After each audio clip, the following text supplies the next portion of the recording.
I welcome on behalf of MedIndia Hospitals and Academy, our eminent faculty and the delegates who have logged in from all over the world for this unique webinar on 10 most impactful landmark publications in gastroenterology. During pandemic, we were wondering what to do, how to educate ourselves. So we had an idea that instead of didactic lectures or a regular symposium, why not we discover something a little innovative? This is what it is now. It is a journey of the past to the present and to get inspired for the future. It is looking into the pioneering work of our wonderful seniors who have really made an innovative breakthrough in technology, technique, concept, and various issues in gastroenterology, how it has evolved into the current day practice, how it can really kindle the young minds who are listening to this webinar series for the last 8 months. We have been doing it since July. This is the 8th edition of our webinar in this series. Having seen the wonderful reception in the first edition, which really discussed the comprehensive aspect of the gastroenterology, we were really inspired and got the idea, why not we continue this in a focused area or in gastroenterology. I'm very glad to tell you that the MedIndia Hospitals and Academy are organizing this wonderful webinar series, and this hospital, our hospital is affiliated to the Tamil Nadu Dr. MGR Medical University, and this has been endorsed by, approved by Tamil Nadu Medical Council with the credit hours. I am further delighted to tell you here is both American Society for GI Endoscopy, American College of Gastroenterology have endorsed these webinars, the international webinars, seeing the uniqueness of this webinar. The topic is so attractive and inspiring. The first one was on comprehensive. It was held in July 11th. We had a national stalwart talking on various issues in gastroenterology, hepatology, and endoscopy. The second edition was on small intestine diseases. Again, our national president and secretary, everyone had really had wonderful lectures on these landmark publications in small bowel. The third one was on pancreatic disorders, again by our national experts. The fourth one was on hepatology, had in hepatitis C and NASH. And the fifth one, we started from moving from national to international, and we had a faculty from Japan and John Saltzman from the Harvard, and various issues in gastroenterology, and ably moderated by Dr. Vivek Kal and Nalini M. Guda from USA. The sixth edition was on the contemporary topic on Barrett's esophagus and bariatric. We had faculty from Brazil and USA, again moderated by Prasad Iyer from Mayo Clinic. And the seventh edition, we had Professor David Greenwald delivering the 2020 MedIndia Oration, and chaired by Dr. Joe Solano from Philippines. And we had an eminent speaker, Dr. Todd Barron, speaking on biliary disorders, and myself, I gave the lecture on biliary endotherapy, and we had a national stalwarts to moderate the session and take up the questions. And today is the 8th edition, 20th February, we are having this, and we are delighted to inform you here. We are going to have the great oration by Professor Dr. Douglas Rex, who has been unanimously selected by the Board of Governors of MedIndia Academy for 2021 MedIndia Oration. And we have two eminent speakers, Professor Ken and Professor Noria Fikami. And we have Dr. Mustafa Ibrahim from Egypt, and Dr. Sandeep Amul, our national stalwart, and Dr. Amitabh from USA, who will be the guiding us and ably moderating the session.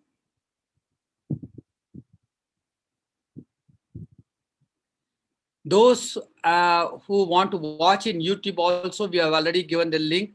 All our the previous editions of this webinar series are available in this YouTube, and you can watch both in web link and YouTube also now. And what we have decided, having seen the success and the importance of these 10 landmark publications, the proceedings of the 8 webinar series will be published as a book, and a complimentary copy will be given to all the delegates and the members of Tamil Nadu and Indian Society of Gastroenterology and American College of Gastroenterology, ASG, Indian territory and the Far East countries also, and whoever wants delegates, they can have the complimentary copy. We are going to come out with the ebook too. And those who are willing to hand a certificate for the credit hours, they can download this certificate. We have created a virtual platform. You click the webinar series here, and other one is you can download your certificate. Just go to this point and download all the certificate if you already registered and attended this webinar.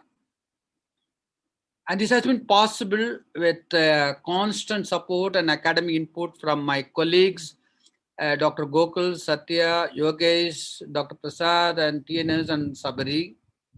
And this has been possible also only because of the grant support by our academy partner, Microknowledge Academy, Bangalore. Now coming to our faculty, this is my good duty and the pleasant duty rather to introduce my faculty.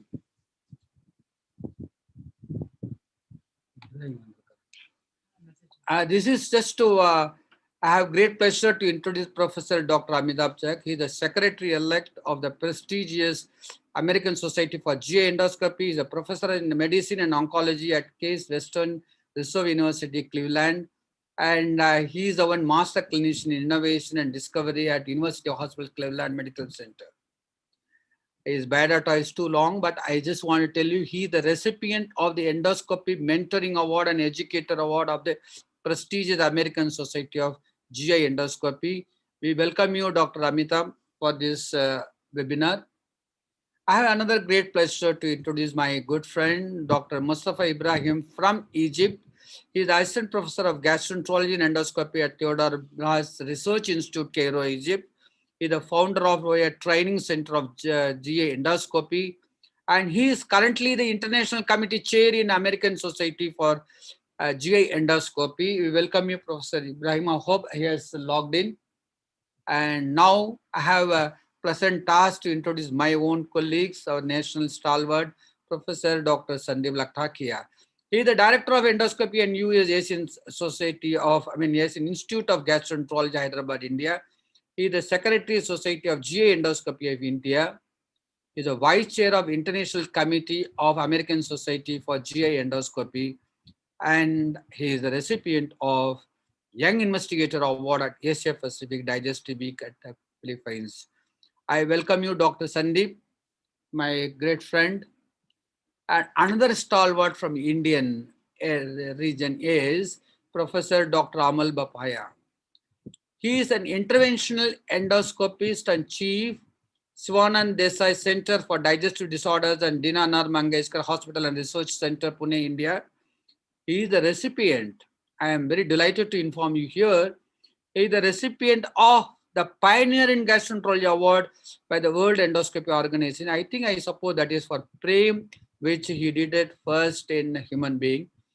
And he is a member of International Committee of the ASG. And now coming to every year, we have MedIndia Oration. This has been delivered earlier by Dr. Devier from Belgium and Dong Wan Seo from South Korea, Philip Chiu from Hong Kong, and Chris Kaur from Singapore, and Pichumani from USA, Ping Hong Zhou from China, and David Greenwald, USA. So this is to propagate the advances in gastroenterology to the medical fraternity. We have this MedIndia Oration Award. And this year, the MedIndia Academy Board of Directors have chosen unanimously Professor Dr. Douglas K. Rex. And for the oration topic will be colonoscopy today and tomorrow, introducing Professor Douglas Rex. Actually, he is well known all over the world. It is a customary to introduce Professor Rex. He is the distinguished professor emeritus at Indiana University of School of Medicine, clinical gastroenterologist at Indiana University Hospital. He is the past president of the American College of Gastroenterology. See the two prestigious colleges. He is the president-elect of the American Society for Gastrointestinal Endoscopy. That speaks for his great commitment, dedication, work, research, and popularity. I personally have listened to his lectures many times. I'm a great fan of Dr. Douglas Rex. And this is the citation plaque and oration medal will be delivered at the end of the oration. I request all the faculty, moderators to join with me in presenting this honor to Dr. Douglas Rex.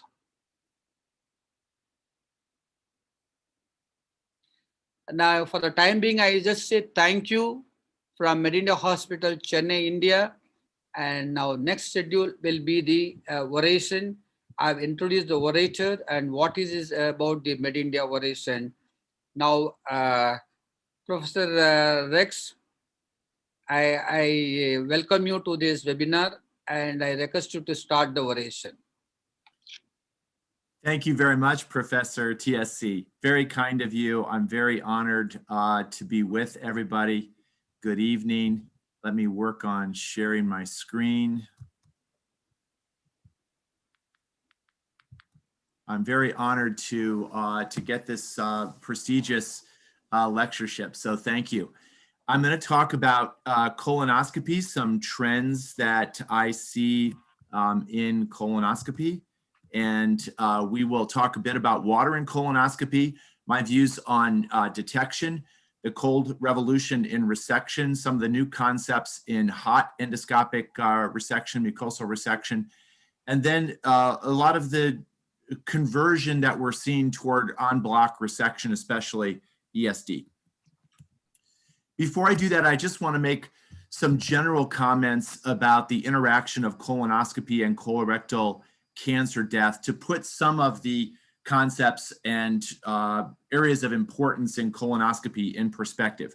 Using US data, where we have about 50,000 colon cancer deaths per year and about 150,000 new cases. So if we ask, how can we impact those deaths? The biggest, most impactful change we could make is to increase screening rates. About 40% of our population is not up to date with screening. And assuming that we would have about a 60% reduction by effective screening, we could potentially prevent 30,000 deaths from colorectal cancer. And really everything else that we can talk about sort of pales in comparison to that. If we look at some of the areas where colonoscopy specifically interacts with cancer death, one of them, of course, is failed detection. So with about 150,000 new cases per year and assuming about a 5% rate of negative colonoscopy within 3 years, and perhaps around 50% mortality from those cases, we're talking in the range of over 3,000 deaths that are related to variable performance of colonoscopy. So much lower than the potential impact of screening. The number of patients that die as a result of sending benign polyps to surgery. This is an area we talk about a lot in the US that we would like to reduce this rate. We have about 300,000 surgeries per year performed for benign lesions. About 1 in every 143 of those patients dies from complications of surgery. So around 2,000 potentially preventable deaths by converting those to endoscopic resection. If we ask how many people are dying as a result of perforation, with 14 million colonoscopies per year and a perforation rate in population studies of about 1 per 1,000 with a 5% fatality rate, that's about 700 deaths per year.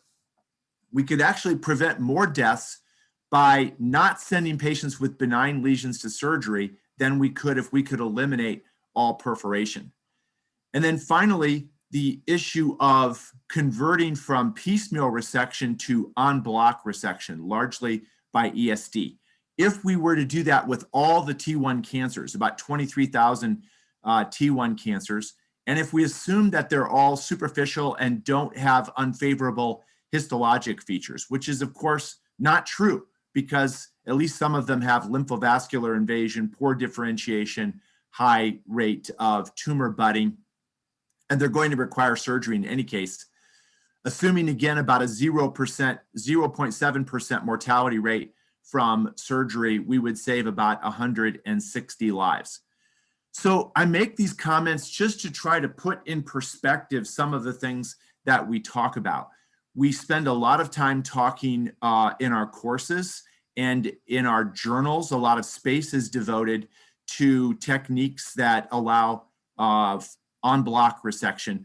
But in fact, many of the basic issues, better detection in colonoscopy and not sending patients with benign lesions to surgery, could be more impactful with regard to cancer deaths. And I think that's important to keep in mind as we talk about specific trends in colonoscopy technique. And all of that pales to the impact that higher rates of screening would have. I want to first talk about water in colonoscopy. I do feel that this has been an important trend over the past 15 years. Water filling during insertion is known to reduce pain in unsedated colonoscopy. It facilitates completion in redundant colons. In the US, we have a lot of very obese people who often have very long, very redundant colons. And this is actually the most common reason why I get referrals with patients who have previously had failed colonoscopy. And we generally just rely on water filling to keep the colon short and allow us to achieve cecal intubation. That's the main tool that we rely on. Water filling also makes colonoscopy safe in difficult sigmoids. There's the process of water exchange, meaning that as you insert, you remove the dirty water, exchange it for clean water. This has been shown to improve ADR. I will admit that I don't rely on this routinely because I find it to be inefficient and time consuming. And then underwater EMR, which has been championed by one of the subsequent speakers, Ken Binmoller, which we now see from randomized controlled trials allows more en-bloc resections. It's perhaps the simplest way to increase rates of en-bloc resection to the extent that's important. This is that patient I was mentioning with redundant colon. When we insufflate with gas, we make the colon elongated and larger in diameter. And that's when we run out of scope when we get over to the right colon. On the other hand, if we fill it with water, it will lie down straight, it'll stay shorter and less dilated, and we get to the right colon, we still have enough to intubate the cecum. And this is, I think, the most important tool, or has become, for the redundant colon. Water is also important for the prevention of barotrauma. I'm not sure the extent of diverticular disease that you have in India. We certainly in the West have a lot of patients with severe sigmoid diverticular disease resulting in angulation and narrowing. Under normal circumstances, when we're insufflating during insertion, gas can escape back around the scope and out the anus. But when we pass through a narrow angulated sigmoid and insufflate gas, if the ileocecal valve is competent, we can trap gas between the sigmoid and this valve, cause distension that leads to barotrauma. This is an uncommon perforation, but when it does occur, it's a disastrous one. There can be immediate complications, and I think these patients are more prone to sepsis, even in the absence of air compression type syndromes, air compartment syndromes. So we recommend now that every time we enter a difficult angulated sigmoid, that we convert from gas insufflation to water filling to prevent this complication. And in some cases, it facilitates passage around these narrow angles because the sigmoid is lying down in a straighter position in the left lateral decubitus position. So this is demonstrated here, the barotrauma situation on the left with gas, and on the right filling with water. the sigmoid is straighter, and no risk of barotrauma. And then there's also the issue of underwater EMR. And randomized trials now have shown that we can achieve on-block resection with lesions perhaps up into the 40 millimeter size range. And this is an easy technique to perform. The complication rate is not different than conventional EMR. This is a piecemeal resection, but simply showing this to discuss. And I don't think we know yet where this is going to end or how far underwater EMR is going to go.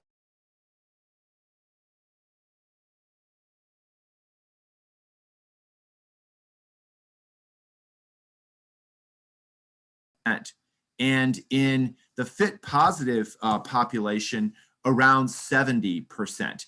And the thresholds that are present in our guidelines are really minimum acceptable thresholds. The higher we go with ADR, the lower the risk of interval cancer. And people who are achieving these very high ADRs are doing it with simple tools like high definition white light scopes, meticulous technique, split or same day preparation, and then of course, reporting of the ADR. So very straightforward white light, high definition endoscopy allows you to achieve the highest levels that are reported in the literature. We have some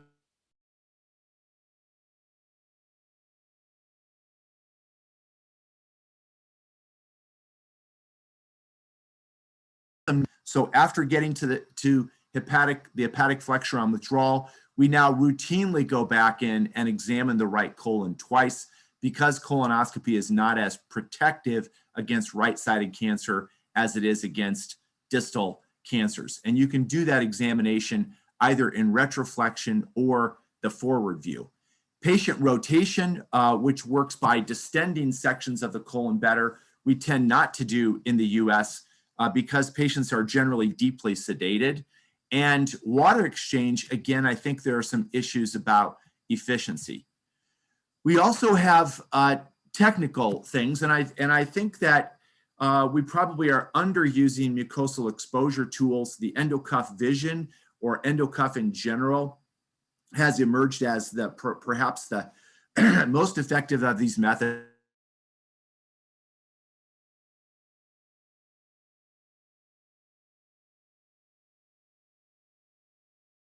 Without any loss of detection. In terms of highlighting, artificial intelligence seems to be quickly becoming the most promising method. And I think it's going to be very interesting and exciting to watch how the combination of mucosal exposure devices and artificial intelligence will improve detection. So here is the endocuff vision in work. It has these fingers. And the work of colonoscopy during withdrawal is really sticking the tip of the scope between haustral folds and working to see that hidden mucosa. And with a device like this in place, we can do this more reliably and we can do it faster. We have had some meta-analyses that have suggested that the endocuff vision is not as effective as the original endocuff, but we haven't got a head-to-head comparison. And I think especially the recent trial from Italy in fit positive patients, overall, I think the meta-analyses would now suggest that endocuff vision is probably comparably effective to the original device. Artificial intelligence, I think, is going to dominate the highlighting literature. The questions in the US where we don't have it available yet are when will it be available? How is it going to be sold? Will doctors purchase it? And who will benefit the most? Will it be just low-level detectors, or should virtually everyone doing colonoscopy have this tool available? And I think the latter will prove to be the case. This is a demonstration of both a detection and differentiation device. We now have 5 randomized controlled trials showing an overall 10 to 11% gain in the adenoma detection rate, higher than any previous tool that's been identified. So I think this is a very promising future for reducing that component of variable detection. Now, the cold revolution refers to the transition of resection methods to cold or not using electric cautery. This is a young man with familial polyposis who had a subtotal colectomy and is now returning after 7 years of no follow-up to have his rectum cleared. And we're using here a dedicated cold snare. These snares have a wire diameter that's reduced from about 1/3 compared to a standard snare. And we're going to remove 270 lesions from this patient's colon in about 45 minutes. And what's fabulous about this technique is that it's almost devoid of complications. And it's very close to or equally effective in terms of resection.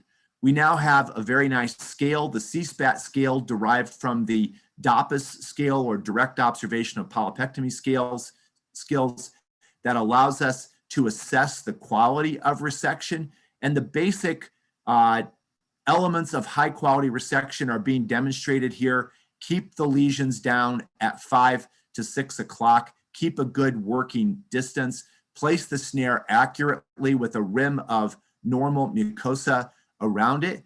And I think we're going to see expansion of this technique into larger lesions. And the question is really, how far will it go? So for 10 to 20 millimeter lesions, we don't have much data. I think if there's any suspicion of cancer, this is true for any really lesion, even smaller ones, we should still use diathermy.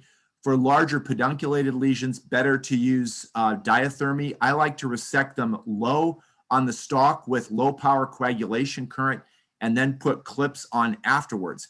And I like to do that because I like to view every pedunculated lesion as a potentially malignant lesion, and about 1/3 of the cancers in the malignant ones extend into the stalk. So I like to get low on the stalk to separate the resection line from any potential cancer. Bulky lesions, better to use diathermy. Flat lesions, on the other hand, may be excellent candidates for cold resection, even when they're above 10 millimeters, as are the serrated lesions. So, especially for the serrated lesions, we have seen the emergence of a lot of observational data, not data from randomized controlled trials, showing that cold resection is very effective and, again, pretty much devoid of complications. We have just published our own experience with over 500 cold EMRs in GI endoscopy without a single complication. And so this is really a remarkable breakthrough if it's equally effective. And serrated lesions are excellent candidates. They tend to have almost no submucosal fibrosis if they haven't previously been biopsied. So if there's no biopsy or previous attempt at resection, the mucosa just seems to want to separate from the underlying tissue. We don't know that you have to inject, but I like to inject these lesions and contrast, especially for serrated lesions, more so than adenomas, really helps to delineate the border of the lesion. Cold EMR is performed again with a dedicated small snare. This is a 9 millimeter snare. It's a cold process from beginning to end. We are relying here on a wide resection of normal mucosa on the edge of the lesion to get a complete resection. Although with hot EMR, we oftentimes try to remove lesions in very few pieces. That's not the idea with cold EMR. Rather, we want to take small enough pieces to avoid drag on the snare or slowing of the snare. And this process does not require thermal treatment of the edge of the lesion. It doesn't require clipping. And I think we have enough observational data to support a movement toward cold EMR in routine practice for serrated lesions. Right now, there's a tremendous discussion about how far we can extend this cold revolution. And can we, in particular, extend it to adenomas? So here is a non-granular adenoma that we're going to remove as part of a randomized trial with cold EMR. And there are 2 randomized controlled trials that are going on right now around the world, comparing cold EMR to hot EMR. with the endpoints of complications, which are certainly going to be lower with the cold arm, and also resection rate. And we do expect that the resection, recurrence rate is going to be higher with cold EMR, but the thought is that the recurrences are typically very small and usually quite easy to treat. So it might be worth the trade-off of a lower risk of delayed bleeding, a lower risk of perforation. So we're basically using the same method that I showed earlier with the serrated lesions, a diminutive snare, moving slowly from one side of the lesion to another. And this I would characterize as a flat, elevated, non-granular lesion. I think certainly any lesion that has real pseudodepression in it or a bulky lesion is not a candidate for this. But I think the best candidates are going to be the non-granular, flat, elevated lesions and the granular 2A lesions. Here's another lesion from the randomized controlled trial. This is a lesion that's on the medial wall of the cecum. And I must admit that when this patient was randomized to cold EMR, I was actually relieved, because if I remove this by hot EMR, I know that I would want to clip close the site, because our criteria for clip closure with hot EMR are lesions 20 millimeters or larger and located proximal to the splenic flexure. But it can be very difficult to approach a lesion on the medial wall of the cecum. And occasionally we'll see lesions that are Paris 2A and which are so large that you simply know you can't close them. And these also may, in the long run, be candidates for cold EMR. So we're anxiously awaiting the results of these trials and understanding what the role of cold EMR is going to be with adenomas. For hot EMR, for injection fluids, we now know that Eleview is better than saline and starch. And I want to demonstrate a few things about electrocautery, what we know. Snare size, we want to limit our snare size to 15 to 20 millimeters to reduce the risk of muscle injury. We no longer ablate visible polyp tissue, but rather avulse it. And then probably one of the most important papers in the last 2 decades, this randomized trial showing that thermal injury to the edge of the lesion reduces the recurrence rate from Michael Burke's group.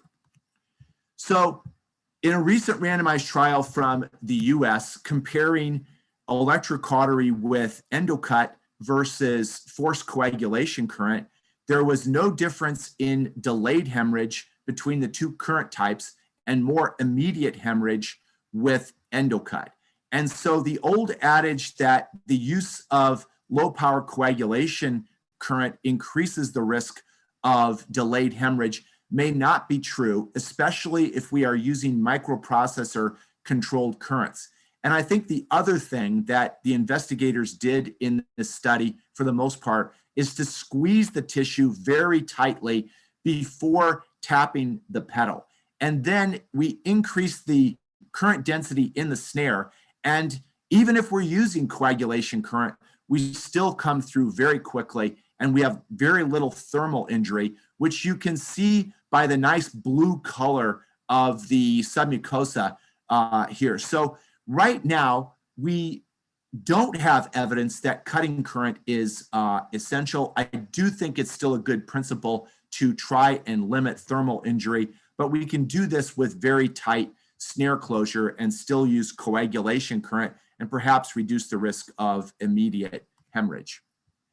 If there are areas that can't be removed with snare, then we must remove them by avulsion. So here we are grabbing with the hot forceps, tenting up mechanically, and then just tapping the endocut eye current, the low voltage current for straight devices.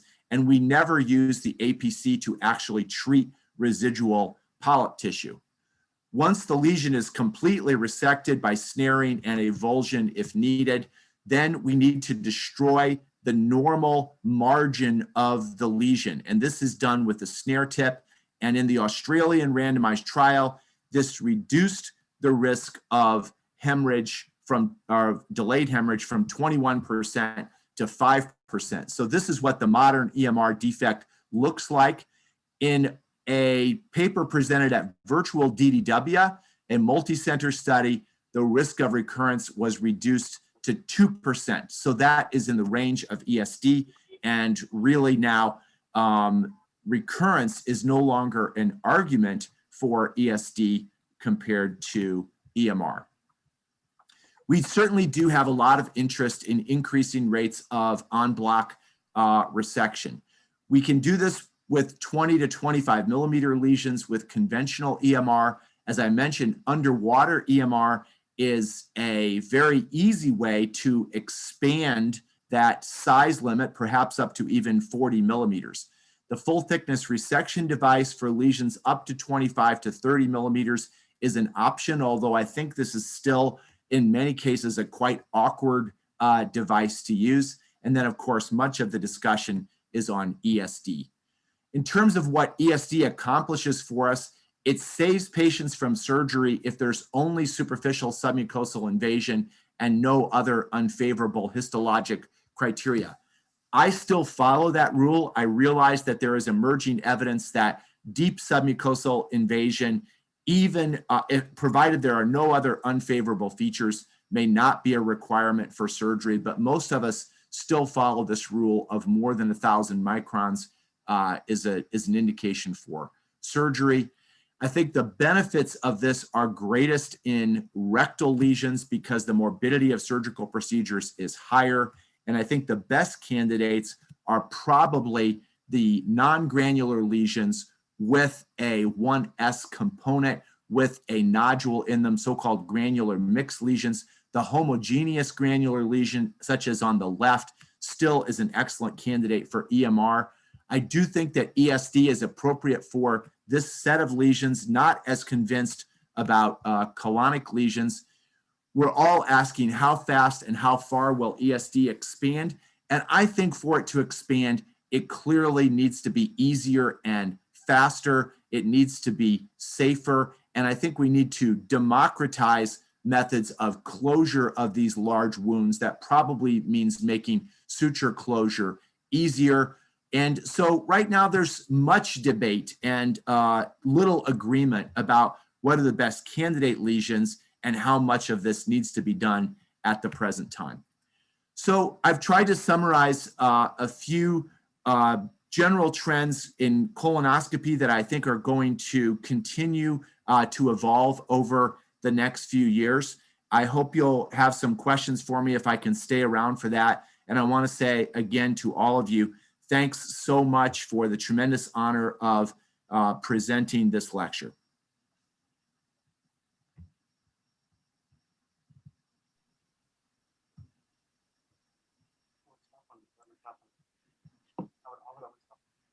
Are you guys still there? Yeah, I'm there.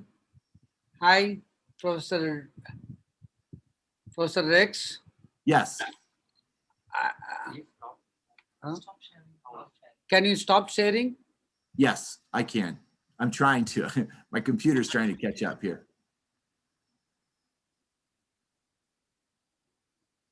Hang on just a second. I'm having a little trouble with it. As soon as I get my arrow back, I'll stop. Yeah, there we go. You are done now. Thank you. Fantastic. As an excellent exposition of what is being done in colonoscopy nowadays, how it has evolved. We were insisting that you inflate, then deflate, inflate, deflate, and go in. Now we started using the water also. Now we were using the coagulation current most of the time. How the cold snaring, cold AMR, and hot EMR, and how AA can be useful in detecting ADR, adenosine detection rate can be improved with the AA, is a fantastic exposition with the illustrative videos. And we give a big round of applause to Professor Amitabh. Thank you, TSC. I appreciate it very much. For the oration you have delivered. Now I have a pleasant task to do that. And I request all my faculty to join along with me to present this medal virtually, which will be handed over to you. This is the medal.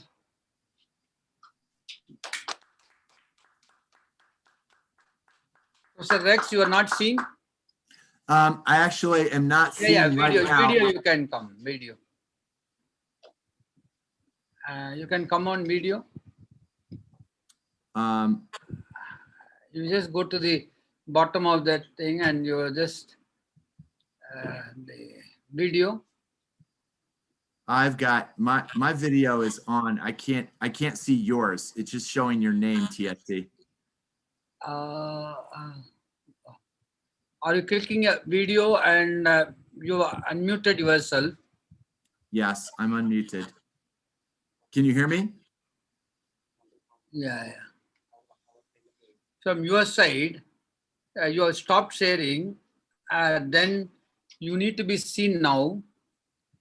Yeah. Okay. I think I've frozen. Can you hear me okay? Yeah. No. No. Okay. I'm back. You're back? I hope so. Can you hear me? But you're not seen now. Oh, I'm sorry. Are you seeing the medal now? I'm sorry, I can't see it, but I did see it earlier, and it was absolutely beautiful. And thank you. I think my computer is trying to catch up with all the data it's been transmitting. Okay. I'm sorry about that. So this is the medal, and I have a pleasant task to present this citation block. Thank you so much. I appreciate it very, very much. And this is reads like that. MedIndia Hospital and Academy, the governing body, have a great pleasure in presenting MedIndia Oration Award to Professor Dr. Douglas K. Rex, Indiana University Medical Center, in recognition of his outstanding and pioneering contribution to the field of GI endoscopy. Please accept this honor. We'll be shipping this honor to you. Thank you very much, everyone. Thank you, TSC. Appreciate it very much. Thank you. Normally, as a customer, there is no question asked, but I think our people are very eager to, if you don't mind, a couple of questions will be able to take up. Of course. Amal, what is your opinion? You want to know about cold EMR and hot EMR. You are the man doing a lot of EMR work.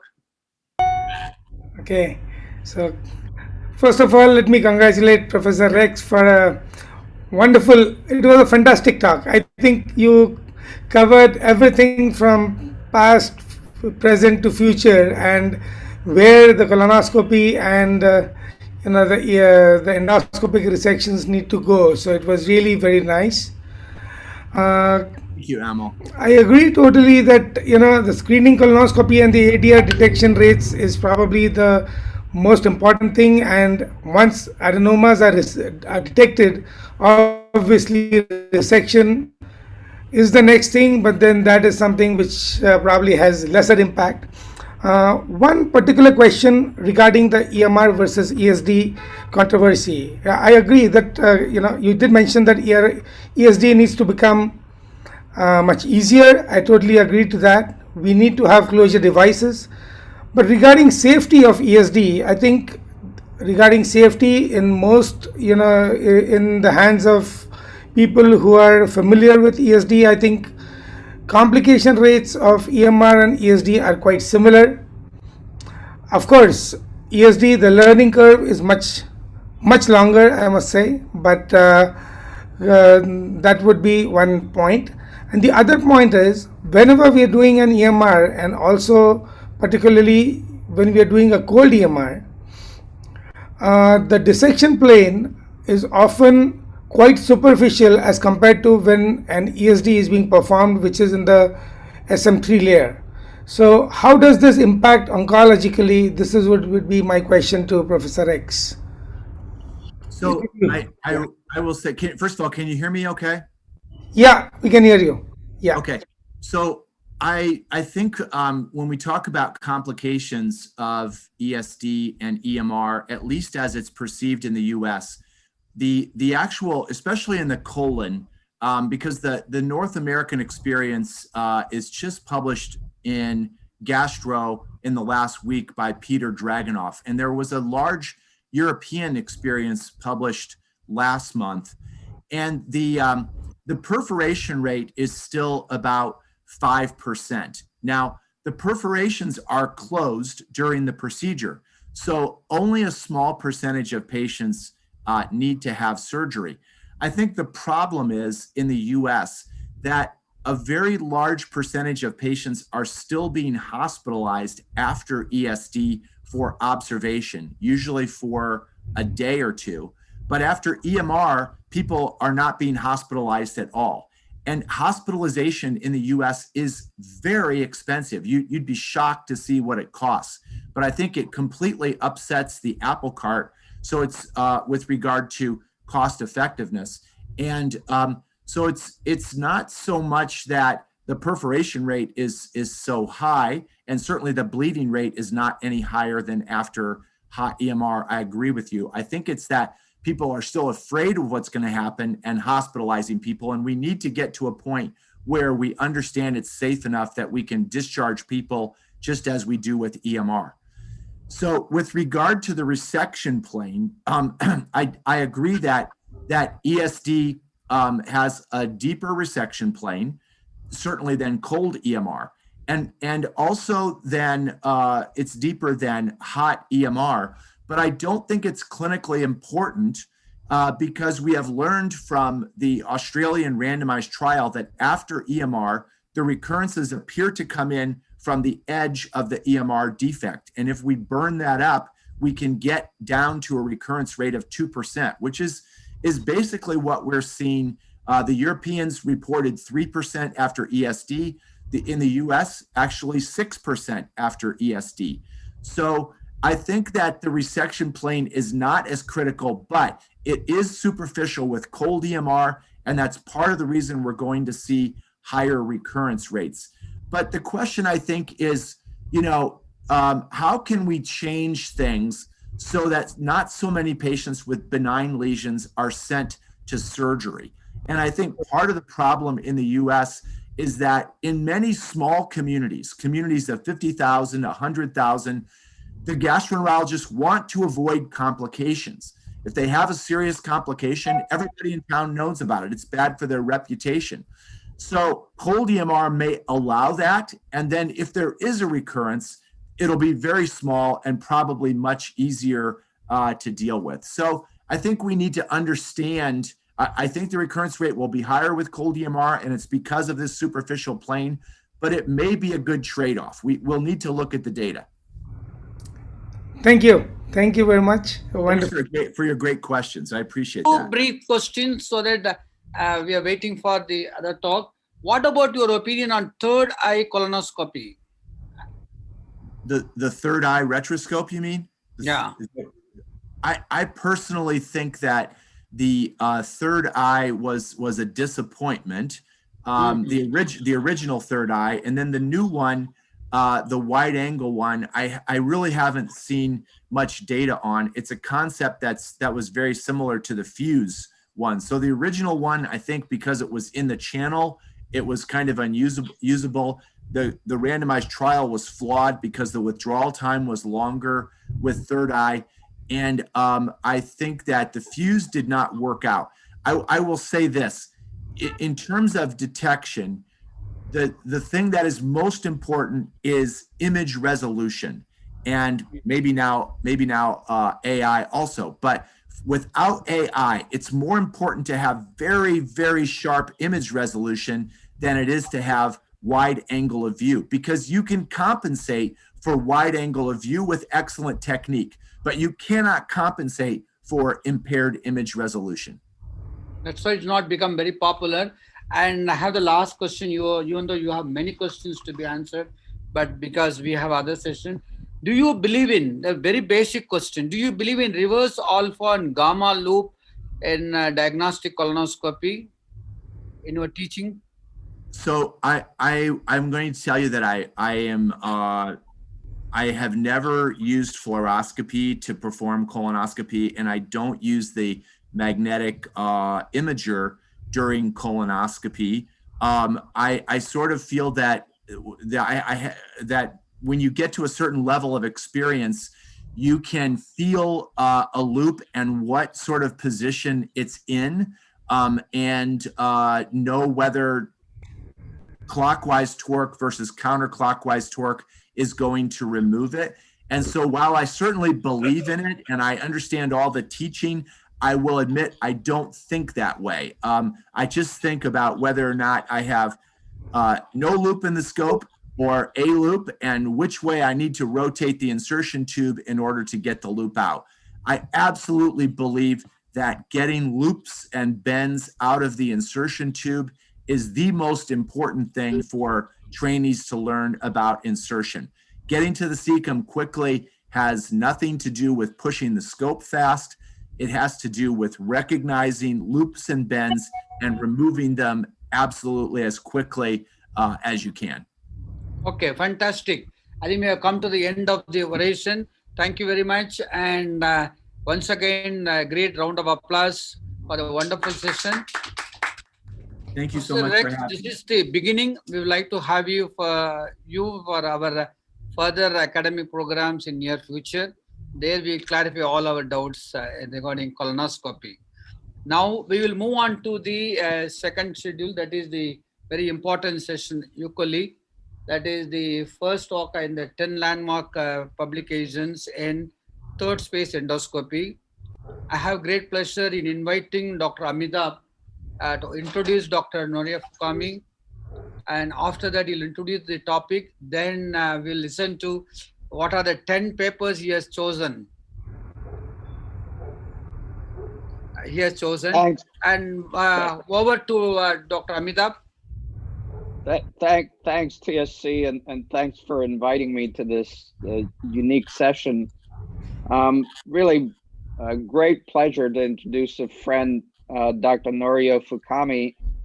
Norio is currently the professor of medicine at Mayo Clinic in Scottsdale. He's also the director of therapeutic endoscopy and advanced endoscopy fellowship. Norio I've known for decades, I think. He's one of those special gastroenterologists who spans both Asia and the US. He graduated originally from Fukuoka in Japan, and then came here to do postgraduate training in the US, and also did postgraduate training in Japan, and spent 9 years learning to practice in both countries, at developing his academic skills and basic endoscopy skills. Norio was fortunate enough to return to Yokohama in 2001, where a lot of the original endoscopy work, it was the hotbed of colonoscopy and POEM and EMR with Professor Kudo and Professor Inoue. He learned there and then came back to the United States, and has been actively engaged in academic practice, and he's been teaching us American endoscopists how to perform ESD. He took his current position as director of therapeutic endoscopy at the Mayo Clinic in Arizona in late 2015. He's really a rising star in ASG, or maybe I should say he's a star who has arrived on the field, has served on several committees for the ASGE, and true to his bicontinental career, he's also a member of the International Committee of JGES. Norio's a recipient of the Master Endoscopist Award of ASGE. He's authored numerous manuscripts, book chapters, really made significant and pioneering contributions in third space endoscopy, and wrote the first English textbook teaching us how to do ESD. He's been honored by the state capital of Colorado for recognition of the excellence in his cancer career, and he's also a recipient of the Master Endoscopy Award of ASGE in 2018. So looking forward to this talk on third space endoscopy. Norio. Thank you, Amitabh. It was a very kind introduction.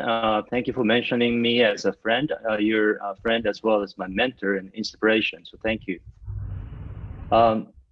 Also, thank you, Dr. Chandrasekhar. everybody's calling you TSC, so I may have to change that too. But I'm so honored to be here and to present the history of third space endoscopy. Okay, let me start.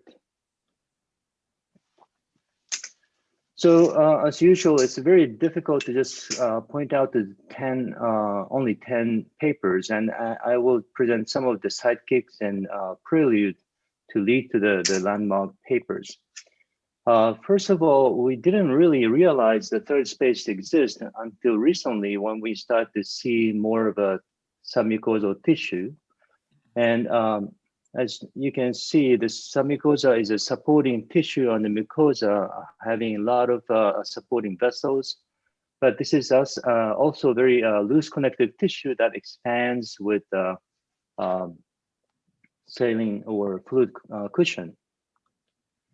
Initially, the submucosal cushion was used for EMR. We saw excellent talk by Professor Rex.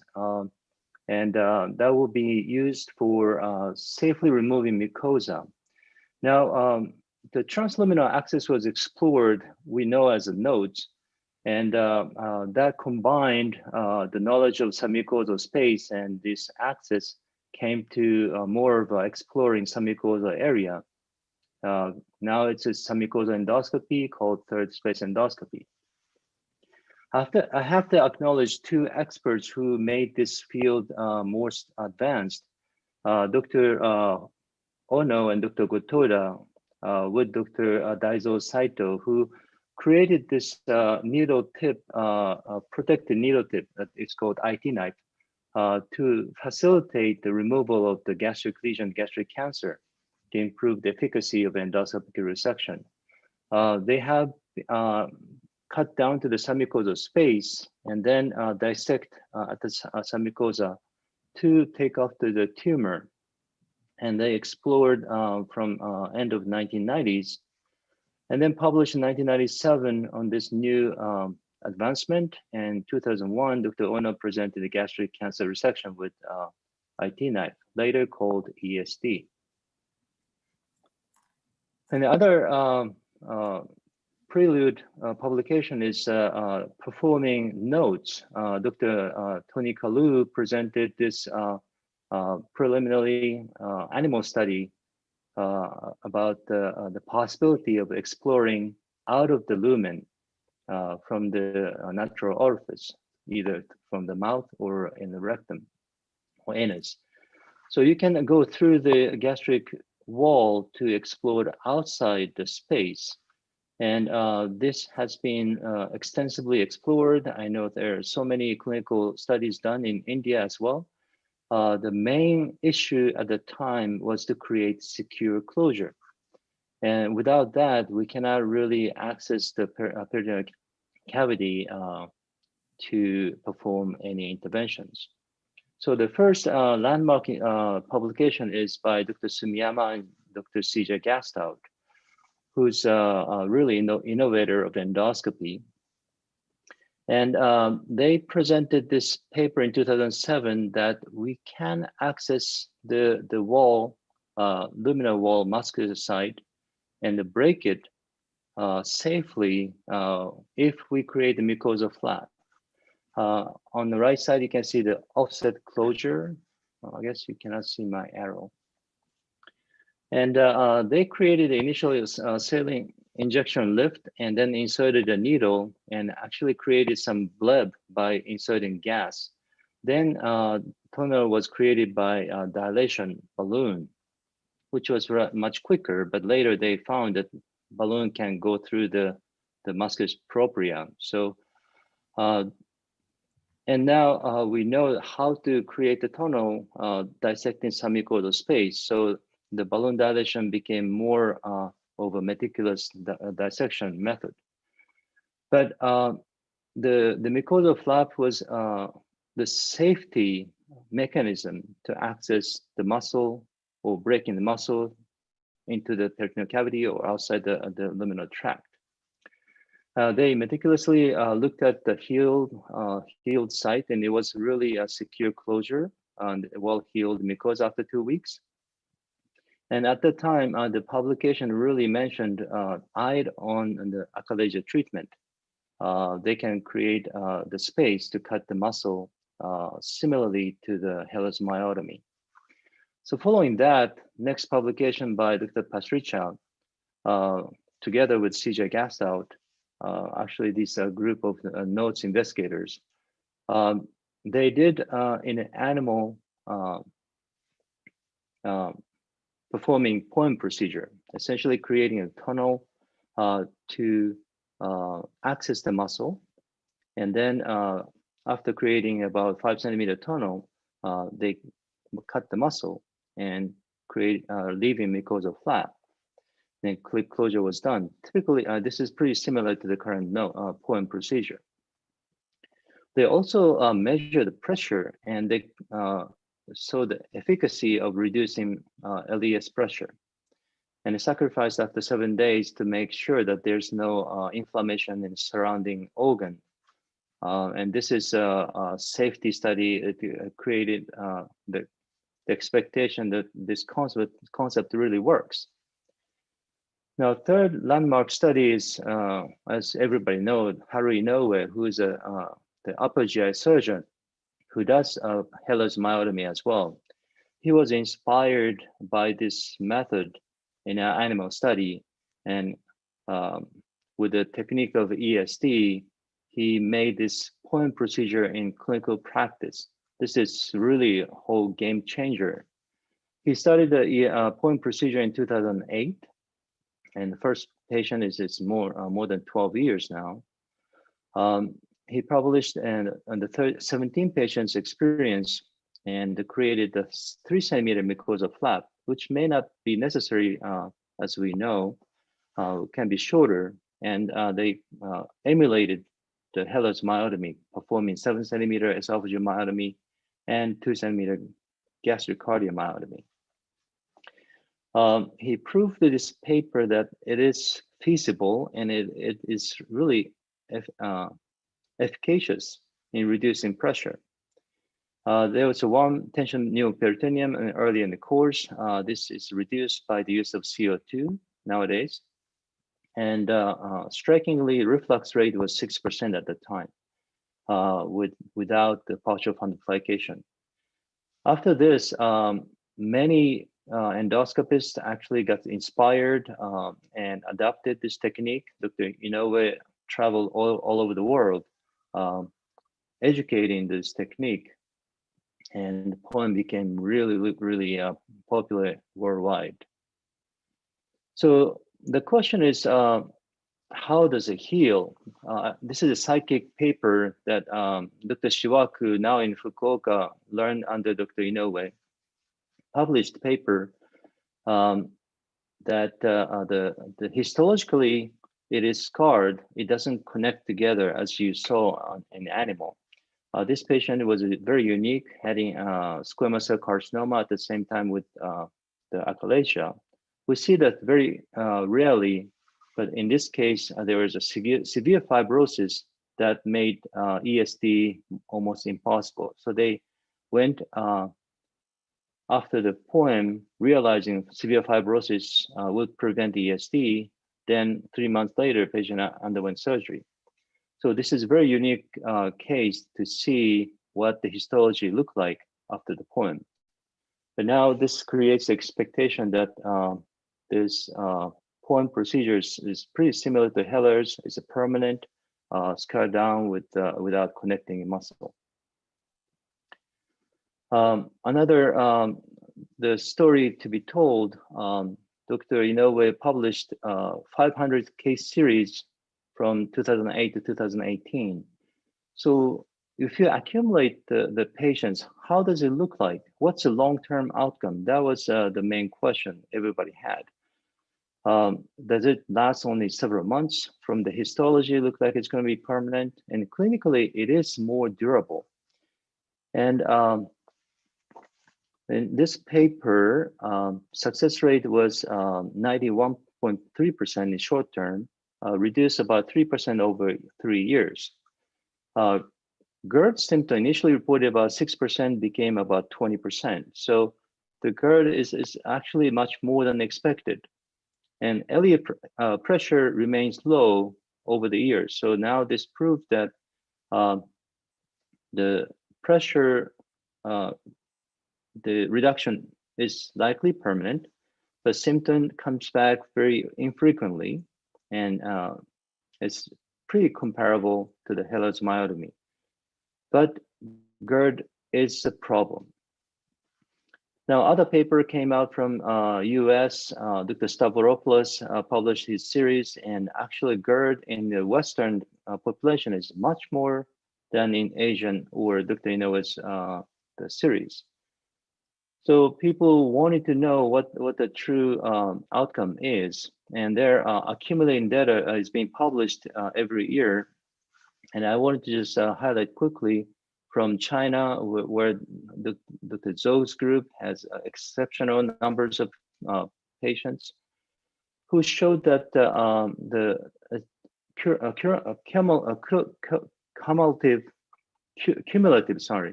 recurrences, it's about 13.7% at 5 years.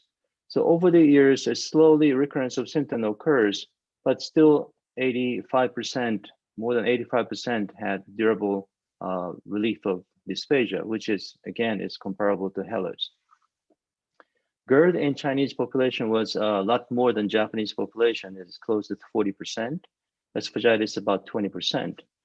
Now, the MOTS international study conducted by Mohan Keshab showed that the success rate is pretty similar, and it's much higher than what we see.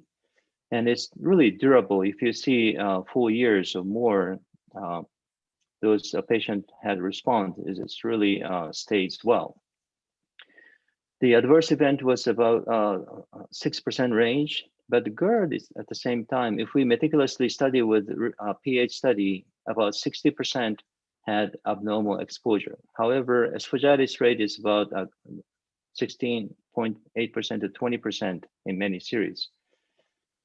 And the symptom of reflux ranges from 20 to 30%. So the reflux is a little more in Western countries. And from India, Asian Institute of, under the direction of Dr. Reddy, Dr. Nabi published this series out of 1115 patients. There were 74 patients who had more spastic esophageal disorder. They respond very well to POEM procedure because we can extend myotomy to tailor to the patient's spasm.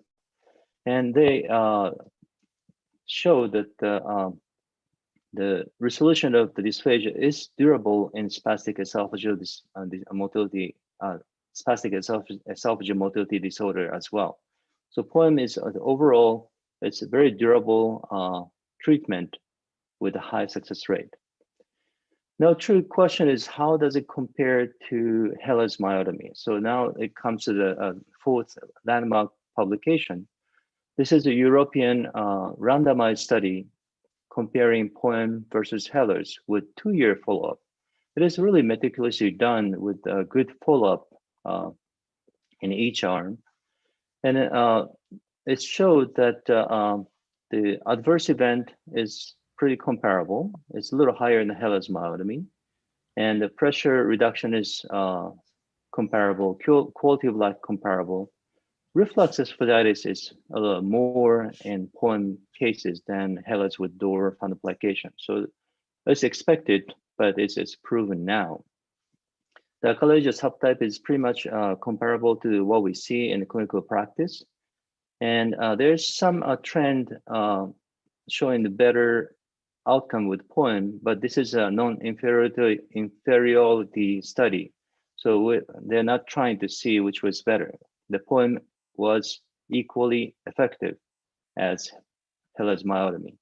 After this publication, insurance coverage has got much better. We see many acceptance from private payers, and this is really helped promoting POEM as a minimally invasive treatment for achalasia. The reflux rate is a really problem, but majority are grade A to B, and they can be controlled with PPI. Now, technique-wise, is there anything we can do to reduce reflux in POEM patients? This is a single-center study by Stavros, who has exceptional number of cases of the achalasia patient. Main question is, if we protect sling muscle, which create the angle of his, can we reduce the reflux? And the concept of anterior versus posterior, to compare those two, came as anterior myotomy may disrupt less on sling fiber, keeping angle of his. Initial anterior approach was taken because it emulated Heller's myotomy, but the posterior became more popular because of the ease, and I'll show you some data. But in any case, was there any benefit of anterior approach in his series? He experienced more than 200, then randomized anterior posterior. Patient population is pretty similar. But actually, there's not much difference on anterior and posterior on the reflux. Was there any increased bleeding in posterior approach? That was feared because of the short gastric artery coming in, penetrating vessels. So there was no difference between anterior and posterior approach on the complications of the bleeding. However, mucosotomy was a little more on the anterior approach because of the direction. This can be mitigated by the rotating 180 degree, which is my practice, and published by, I think, European colleague. But typically people do mucosal side at the bottom. So now this comes to the really head-to-head comparison of the randomized single-blinded international study comparing anterior versus posterior. So they randomized within the institution anterior versus posterior, and so if there's any differences. In a nutshell, there is no difference in the efficacy, complications, and GERD. We didn't see any differences. So they're equally effective, equally easier. The only thing is the clip closure was a little easier for posterior approach. However, we're still thinking that the lesser curved myotomy, avoiding sling fiber, would probably reduce reflux, and that has been advocated by Haru Inoue. And we believe that we change the practice and see what the outcome looked like. But Stavros presented last year on this approach. He named as an anti-reflux poem, essentially as going through the G junction and go to the 2 o'clock direction for lesser curvature to prevent sling fiber. In his series, however, it showed reduction in reflux. His reflux rate is a little more than we've seen before. And erosive esophagitis rate was 60%, went down to 46%. But if you check on the pH study, it's actually significantly lower on acid exposure. So it made some difference, not significant difference clinically, but this is something we have to think about. Now, 6th landmark paper for third space endoscopy is a tumor resection. It's interesting that those 2 papers from the 2 giants came out on the same year. So we call it either poem or stir. That is a tumor resection by creating a tunnel, and they usually apply to submucosal tumor. The poet is named after later by Dr. Inoue. It's just kind of catchy, the poem and poet. But the initial presentation was SET, submucosal endoscopic tumor resection. So nowadays, it's more popularly known as STIR. But they presented that this technique is feasible. in upper GI tract. In Haru's series, it's esophageal to the cardia, but in Dr. Zhou's group showed that it can be from the done in the stomach area as well. And tumor size was up to 3 centimeter. It gets a little more difficult if it gets bigger. If it's more than 5 centimeter, it's typically you cannot really go through the G junction as well. So you have to be careful how to extract this tumor as well. So the current subsequent publication, it shows that maybe we should just limit to up to 4, but we have to really think how to take the tumor out. This is one of the experience I had. This patient had a yearly follow-up. Tumors is not increasing, but the patient was tired of going through the surveillance endoscopy ultrasound. So offered the stir or put. We created a mucosotomy several centimeters at least away from the tumor and going to the submucosal space.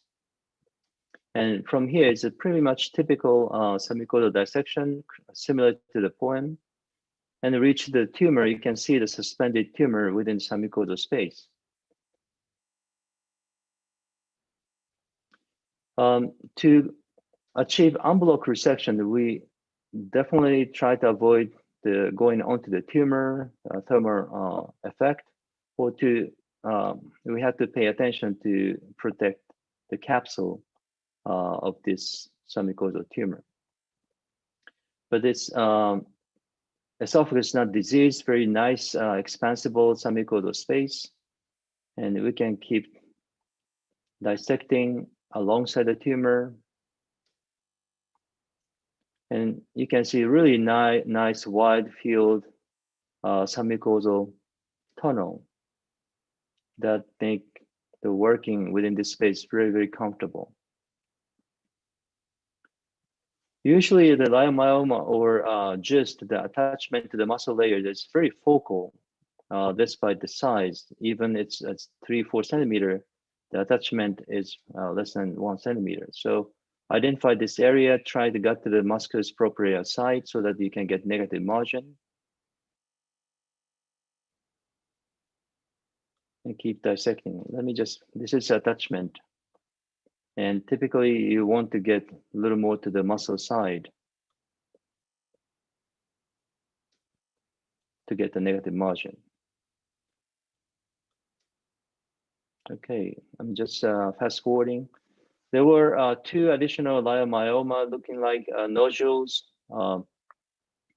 So while I'm there, I just took them both out. It took less than 1 minute for each one. It was a very nice dissection. It's also, there were leiomyoma and margin was negative.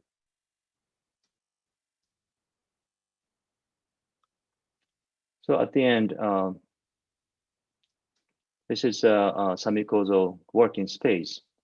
And then once you close the mucosal flap, a mucosal entry site, the mucosal flap would seal this area. Even though you go down to the muscle layer defect, you can go do transmural resection safely. This patient had a suture, obviously. Oh, sorry. So let's move on to the other area of the myotomy. The poem opened up the opportunity to treat different type of the sphincter, and as well as the septum going underneath to the submucosal space. This is a prelude to the G poem.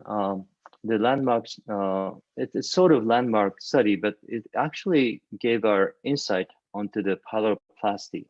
Is a pyloroplasty effective for gastroparesis patient? In this series by Dr. Swanstrom and Dr. Hibbard, it's actually is effective if you perform simple pyloroplasty. The gastric emptying study normalized in 71%, symptom significantly improved after 3 months. So this opened up the concept of treating a pylorus may be effective for gastroparesis patient when patient is very refractory to medical management. Other study by Dr. Keshab showed that the transpyloric stent really helps patients' symptoms as well. You saw that about 80%. It's interesting, the G point as well, the effectiveness is falls around 80% range. Moen did an excellent job in technical success of 98%. This is not easy task to place a esophageal stent at the pylorus, but symptom reduced in close to 80% of patients. Pain typically doesn't respond to the pyloric intervention, and gastric emptying study normalized nearly 70%. Then during Dr. Kashab's live course, Dr. Inoue was present, and Dr. Stavropoulos was present, and he had this really difficult patient who had the diabetic gastropathy, refractory to interventions. Patients keep coming back to the hospital with nausea, vomiting, inability to eat. And the pyloric stent actually resolved the symptom, but it migrates several times. So Dr. Inoue was asked to perform G-POEM for the first time, apply the same technique as POEM procedure, and expose the pyloric muscle and incised on pyloric ring. It actually showed a significant symptom improvement afterward. Patient didn't have any admission after the G-POEM for 3 months. I mean, 3 months. There's one vomiting episode. So this opened up additional treatment avenue for very difficult patient group with gastroparesis. However, we don't know exactly what type of patient is really suitable for G-POEM who has gastroparesis. Gastroparesis is not simple disease process. There are multiple components play a role. And we have seen multiple publications for the last decade, close to a decade. And we've seen very good outcomes. If you select those patients with abnormal gastric emptying study, minimum narcotic use, they respond to the gastric G-POEM in close to 80%, around high 80s or low 80s. And it seemed to be sustainable. And it shows a durable response in the year time. So this has really opened up our the treatment options for gastroparetic patient. There are different type of myotomy being done, short myotomy, long myotomy, double myotomy. We're trying to optimize the technique to exert the best the treatment outcome for those gastroparetic patients. Another landmark study is to use the submucosal endoscopy for Zenker's diverticulum. Creating a submucosal tunnel from little couple centimeter proximal to the Zenker's, then expose the cricopharyngeal bar and the incise. And they postulated that complete CP bar myotomy would potentially reduce future recurrence and potentially reduce complication, avoiding perforation.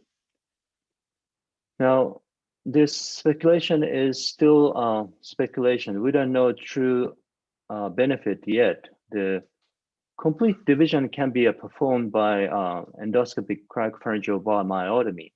And if you carefully dissect to the plane on the connective tissue, there's a buccopharyngeal fascia protects against leaking.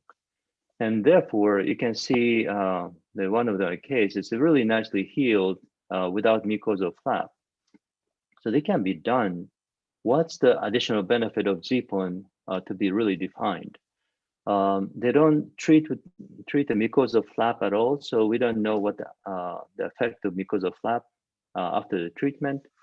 And it appears to need more time and cost because of the multiple clips that needs to be applied to seal the entry site. However, this opened up additional avenue for the treatment for diverticulum. So next thing, I just want you to be aware that the G-POEM may be more suitable for difficult diverticulum, such as Killian-Jameson diverticulum, which occurs below the cricopharyngeal muscle. And behind this diverticulum is essentially it's his esophagus. So if you open up freely, there would be no the fascia to protect from leaking. And Killian-Jameson typically occurs on the left or right side of the esophagus, not the posterior like Zenker's diverticulum. There is a recurrent laryngeal nerve that's really close to it, so you have to be super careful how to incise. So this publication showed how to perform Z-poem for Killian-Jameson diverticulum. It was successful, and I think the Z-poem is really useful for a little more high-risk diverticulum for potential leak if you open the mucosa. I want to congratulate my friend, Dr. Bapaye. I'm always here as a panelist who applied the tunneling method to the Hirschsprung disease. But it's really rare for us to see Hirschsprung disease because this is more pediatric arena. But nevertheless, he showed that long myotomy was possible with some difficulties, but creating a tunnel within the rectum and exposing muscle and myotomy really helped patient having a more regular bowel movements. The last paper I wanted to show was another paper from Haru. It is a transluminal endoscopic fundoplication. When I saw the poem first time before the publication, it just gave me a goosebump. I said, well, this is not for me. I cannot do surgery. But now I'm doing the poem right and left. So this may be possible in the future for us to entertain, but intra-abdominal anatomy is a little more difficult. We're not familiar. He's a surgeon, so he knows what to do. So if he perfects this method, it may be possible. This is a publication from Haru, and just below the G junction after the tunneling, you inside the muscle layer and break the serosa very carefully, not to injure any vasculature or outside organ. Then you essentially doing peritoneoscopy, evaluating gastric site, and grab the fornix, just like a partial fundoplication, to bring over to wrap the G junction. You can see the grabbing effect, and the wrap is being created by testing pull. And initially he used this endoloop to create the approximation of these tissues. Once you fixate it in the gastric side, you fixate it onto the esophagus, actually cardia muscle, and close the endoloop to create the fundoplication. Now he's performing with a hand suturing using V-lock. V-lock is a suture with a needle with an endoloop that doesn't require to do suture itself. So it is used in laparoscopic surgery commonly. That may offer more durable fundoplication effect. And Haru is investigating this possibility extensively now to dedicate it to do fundoplication only or poem together with fundoplication. And we have to see how it turned out. So that is a 10 publication I want to review, and thank you very much for the opportunity. And I'm glad to answer any questions you may have. Thank you, Professor, for coming. Can you stop sharing? Oh, yes, thank you. Oh, this is Dr. Rex's issue. I cannot see the arrow. I mean, where is my arrow? There you go. Yeah. Thank you. Thank you, Professor, for coming.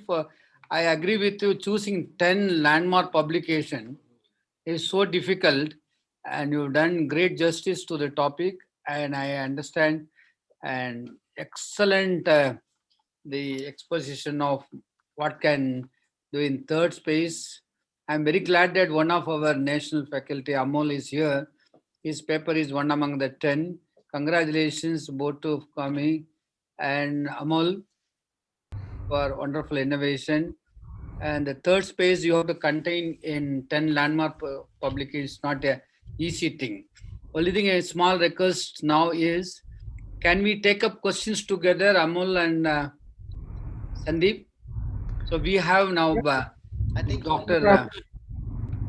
No problem, no? I think so. No problem. I would just like to thank Dr. Norio for including our paper on Prem for in the 10 landmark publications. Thank you so much. It's a great You're honor. welcome. Thank you. Congratulations. Dr. Fukami, you know what is Prem in Indian language? Mm-mm. It's Is love. it a meeting? Love. Prem means love. That's nice. So I didn't know that. Amol has got love for third space. There you go. Okay, this is on the lighter side. I think we have a lot of questions for you, but can we take up after Dr. course. Ken lecture We would on like to 10 hear landmark publication? Dr. Professor Bimala's- Ken, Professor Kenneth. I am Bimala. here. Yeah, I'm just want to introduce. Hi, good morning. Good morning. Very early morning. I'm Yep, very early sorry morning. for the timing. No And problem. you are in the other end of the globe. You are almost on the other end of the globe. Yes, I am. Let me, first of all, just take a quick moment to get my screen on here for you guys. Yeah, can I just introduce you? Then you can just have a quick look. Perfect. Yeah. Yes. Should I stop share screen? No. I will just Okay. share my slide. All right. Yeah. Professor Dr. Kenneth Binmoller. I met him in 1993 at Eppendorf Hospital, Hamburg, when I went for a short-term training with Professor Nib Sohendra. That time I saw a young man, very enthusiastic, very energetic, trying to learn everything possible under the sun as far as endoscopy is concerned. He would learn ERCP, he would learn glue injection, and he would learn EUS. That time in the other side room, we used to see that. And now he turned out to be an universal endoscopist. He can do almost all procedure as far as GI endoscopy is concerned. Professor Ken is the founder and director of Interventional Endoscopy Services at California Pacific Medical Center in San Francisco. As I already told you, he has been hailed as an universal endoscopist with expertise in all aspects of interventional endoscopy. Of course, he was very energetic and he was very keen in learning. He's a quick learner. And the credit also goes to the mentor, all our mentor, that is Professor Nib Sogendra. Dr. Ken holds over 50 patents for endoscopy technologies. And I'm very glad to tell you that he is the inventor of the Axios lumen opposing stent, being used all over the world. A day before, we used this for a ward of necrosis in the pancreatic area. And we have such eminent personality amongst us. And he is the recipient of the Master Endoscopy Award. And his passion is endoscopy, and his passion is also EUS. So let's listen from Professor Kenneth Binmoller. Over to you, Dr. Ken. Thank you, TSC. Let me get my slides on. So just give me a quick second here.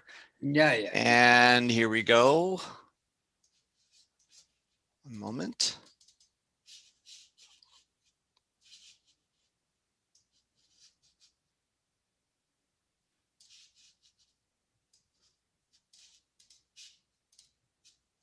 All right, 1 second here. I'm just trying to figure out how to increase the size of this. Sorry for the little delay here.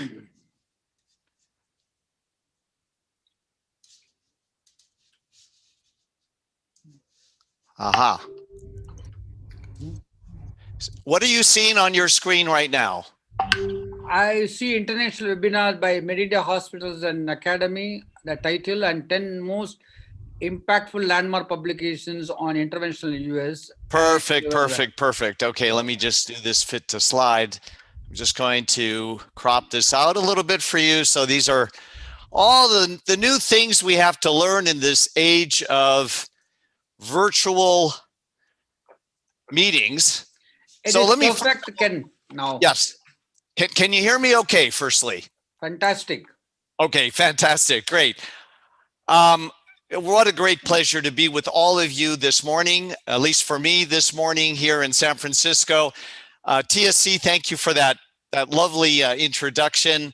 And, you know, I remember you very, very well when you came to visit Hamburg. And speaking of Hamburg, I have Nib Sandra to thank for so much. He inspired my career in interventional endoscopy. He inspired me to become a universal endoscopist. And I feel that is so important because the skill sets, they interdigitate. And you may not see it today, how a skill set that you learn in one area may be translatable to another area. But it's amazing. And I think a beautiful example of that will be what I'm going to touch on today, which is how EUS and ERCP now interface so beautifully, and these skill sets complement one another. And innovation is something that I was literally bitten by that bug very early on in my career. And Anib Sahendra, of course, was the driving force for that love for innovation because he was constantly innovating. And really, there is no area in interventional endoscopy where we have seen such amazing innovation than EUS. So it's really a pleasure to speak this morning about interventional EUS and the many innovations that we've seen over the past decades. This is still such a young subspecialty of interventional endoscopy. I love the idea of covering the landmark publications because it really allows us to take a look at the forest and not be too focused on the trees and look at just where we've been and where we are now and where we're going. So let's get started. So this evolution of EUS within the span of 30, 40 years, it has taken us from a purely diagnostic procedure. Remember, this was developed at the Mayo Clinic to enable visualization of the pancreas, which could not be seen well with transabdominal ultrasound. So now with the transducer positioned in the stomach, we could see the pancreas directly.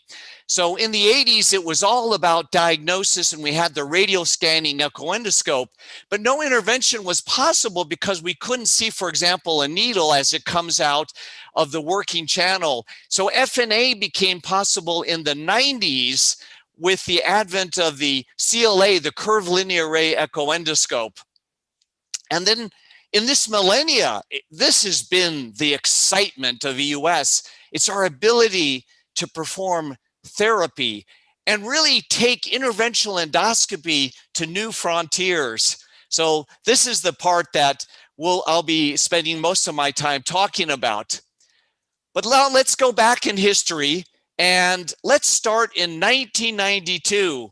1992, this was right at the time that the Pentax curved linear array echoendoscope was introduced onto the market. And Peter Vilman, who worked at the Gentofte Institute in Copenhagen, not very far from Hamburg, in fact. And so Peter and I spent a lot of time together, and I had the opportunity to see Peter, watch him in action, another great innovator, to watch him develop the concepts for the first dedicated EUS FNA needle, which I'll touch on in just a moment. But he's the very first one to perform EUS guided FNA. And he performed that using a self-fashioned FNA needle, which basically was like a sclerotherapy needle, except that it was a continuous stainless steel needle. So this was a 22 gauge needle, continuous stainless steel. in a 5 French Teflon sheathing. You see a picture of that here, and this was published as a new method, new materials section of GIE, and he describes using this new CLA echo endoscope that came out on the market. This is the Pentax, the FG32UA, and it had only a 2 millimeter biopsy channel. And he did FNA on 44 lesions, insufficient material in only 15%. And here you can see a pancreas mass that he's biopsying. This was utterly revolutionary, that we could now, under EUS guidance, that we could now obtain biopsies. So it's not just the ability to look, but now we could actually touch. And in 1996, a few years later, 4 years later, he then published on this dedicated EUS FNA assembly. And that's, I had the privilege of witnessing him develop this, because he actually came down to Hamburg to do his first trial patients. And the reason is that his boss at the time at the Getafe Institute, Hanke, you know, his needle is named also, it's the Willmann-Hanke needle, or Hanke-Willmann needle, would not allow him to use this device at the Getafe Institute. So he came down to Hamburg, and we did the first cases together. And he published on this a new biopsy handle instrument for EUS guided fine needle aspiration biopsy. What a revolutionary device. So there were 3 key features, and the first is that it lure locked to the working channel. You see that here. This is something we take for granted today, but you have to realize this was so critical to stabilizing that instrument, because otherwise we were constantly puncturing the lining of the working channel with our needle, because we couldn't stabilize, we couldn't fixate the position of our handle. Secondly, there was a protective spiral metal sheath, and you can see that exiting right here. So it was an extra layer of protection. Remember, if you had to sacrifice a $30,000-$40,000 instrument to do FNA, it just wasn't going to happen. So these were safeguards to protect your echo endoscope, a very, very expensive device, certainly at that time more expensive than today. And third, a telescoping metal piston here. You can see that shown here, and it was made out of stainless steel. The body here was made out of aluminum, so very lightweight, but this piston was stainless steel, was really sturdy. I don't know if anyone in the audience, any of you had a chance or had used this in the past, but it was truly a marvelous device. And he performed FNA in 19 patients with mediastinal lymph nodes, abdominal masses, and insufficient material in only 18%. No adverse events, but most importantly, no endoscope damage. Now, 1997, and look, I'm taking my speaker's prerogative to throw this publication in. I doubt any of you even heard of this. I suspect not, because even though it was a very promising device, this was my first invention. And it was in 1997 that I published on this, but this is the first device that I came up with and patented. So this is a automated biopsy device. Now, I wasn't inventing the wheel here. Of course, these existed for percutaneous FNA, these automatic, the biopsy gun. You may be familiar with that. So it's the concept of a spring-loaded device that shoots the needle at high velocity into the lesion. And so we can take advantage of that high velocity to penetrate through indurated lesions. And the problem that I faced in Hamburg was that our patient population with chronic pancreatitis had indurated masses. I could not penetrate that, even with Peter Willmann's marvelous biopsy needle. I could only get a few cells, maybe. I really couldn't get a core biopsy. So the high velocity entry allowed me with this device to get a core biopsy. So this is really, for me, it was the advent of core biopsies, of histology versus just cytology, but it also provided the option of manual biopsy. So you could still use it like a regular FNA needle. So it was an FNA needle and an FNB needle combined. And I actually coined the term at that time, FNAB, fine needle aspiration biopsy. So I did this in 4 patients that had failed conventional EUS FNA using Peter's needle, and was able to successfully get histology in those patients with no adverse events.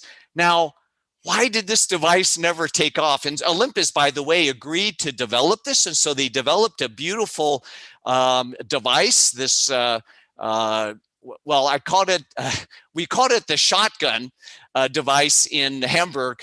Olympus said, no, we're not going to use that name. That does not sound good, the shotgun device. Imagine telling the patient or a patient overhearing you say to the nurse, I want you to get the shotgun out. So it was called the PowerShot device. So it was the PowerShot device that was commercialized, but it never took off. And the reason is that a year later, the disposable EUS FNA needle was launched. And this was Cook that launched the EchoTip. And this too was revolutionary because now you had a one-time use device that was fully disposable. So previously, of course, the needle was disposable, but the actual handle and the sheath and all of that was reusable.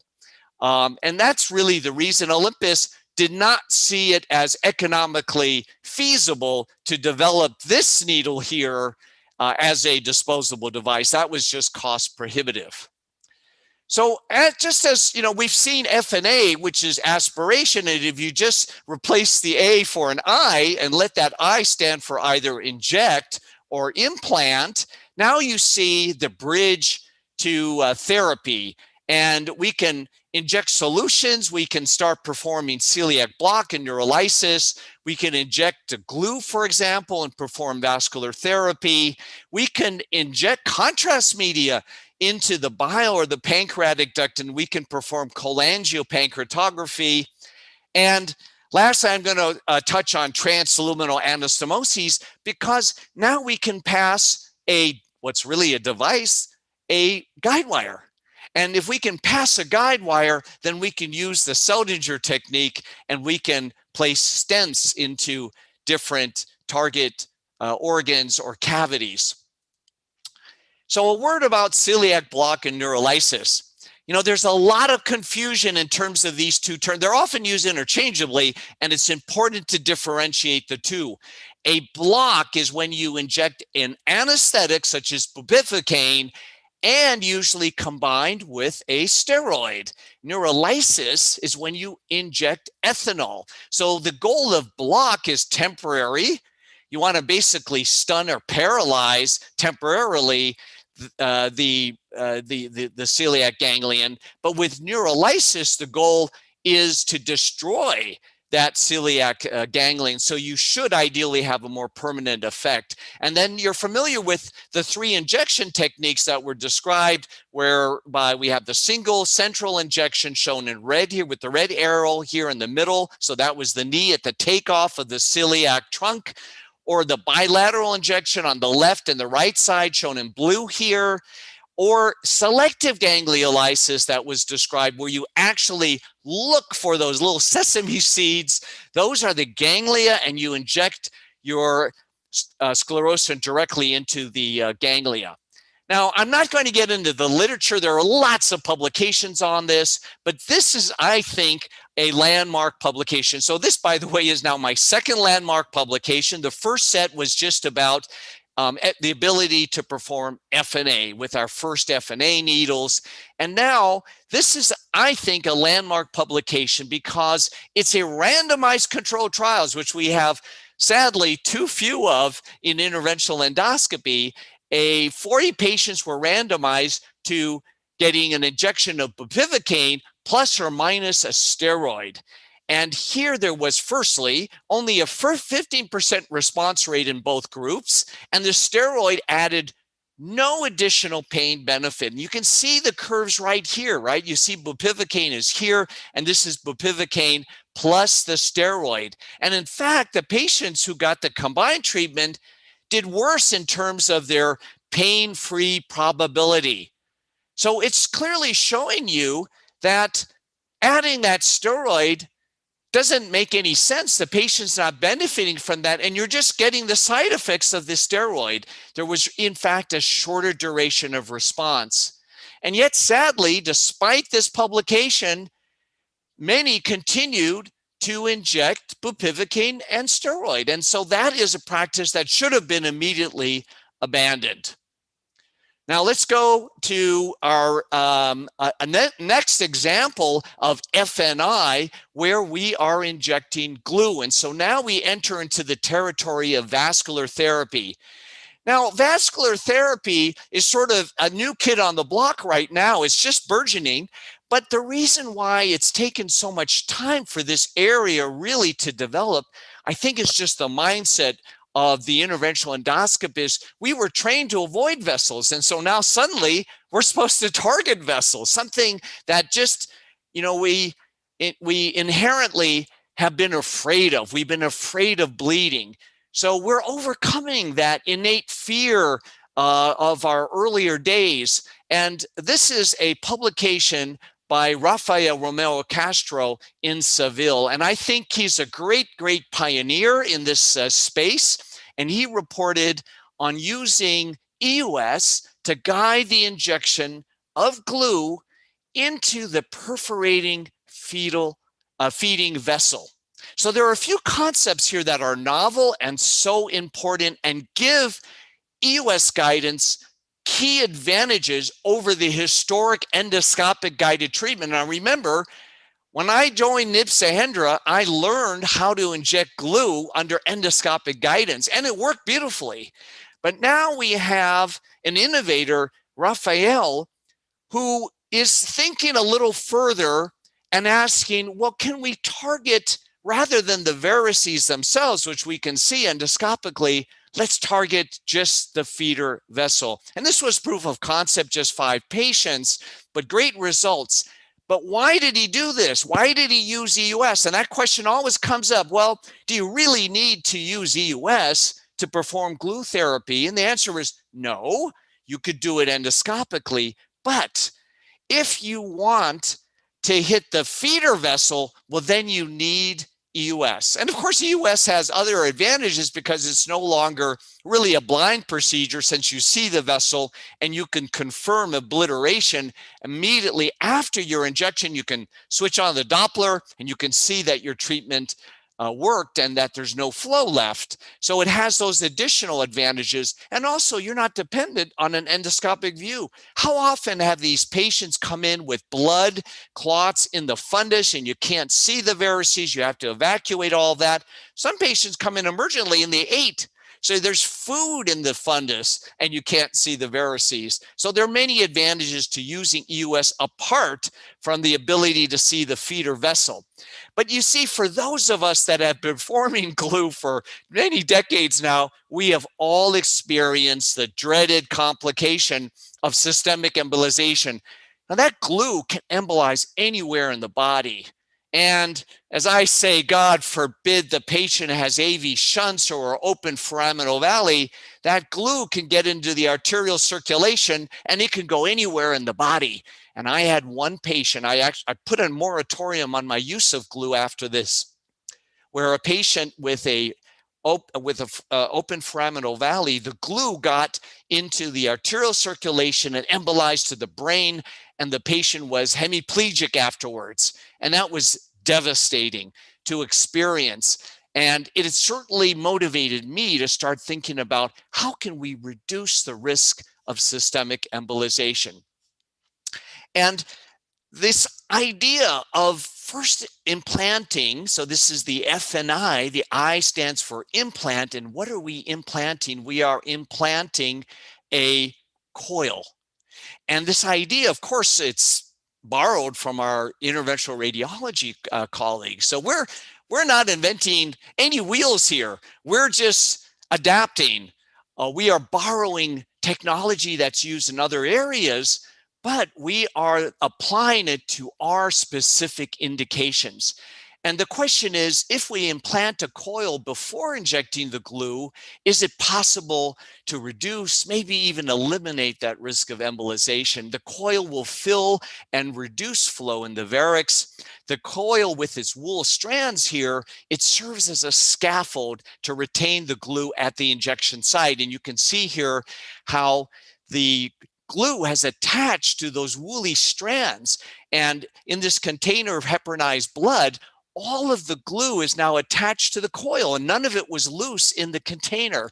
So it was, for me at least, proof of concept that this may actually reduce the risk of embolization. And I've been using coil plus glue, this technique now for several years, for, gee, I think it must be something like 8 years or so. And I haven't done any more of my glue injections under endoscopic guidance since then. So in 2011, so again, I'm going to take the prerogative of speaker's choice here, and I'm going to mention my paper, which was my report in 2011 of this combined hybrid therapy, coil plus glue for gastric varices.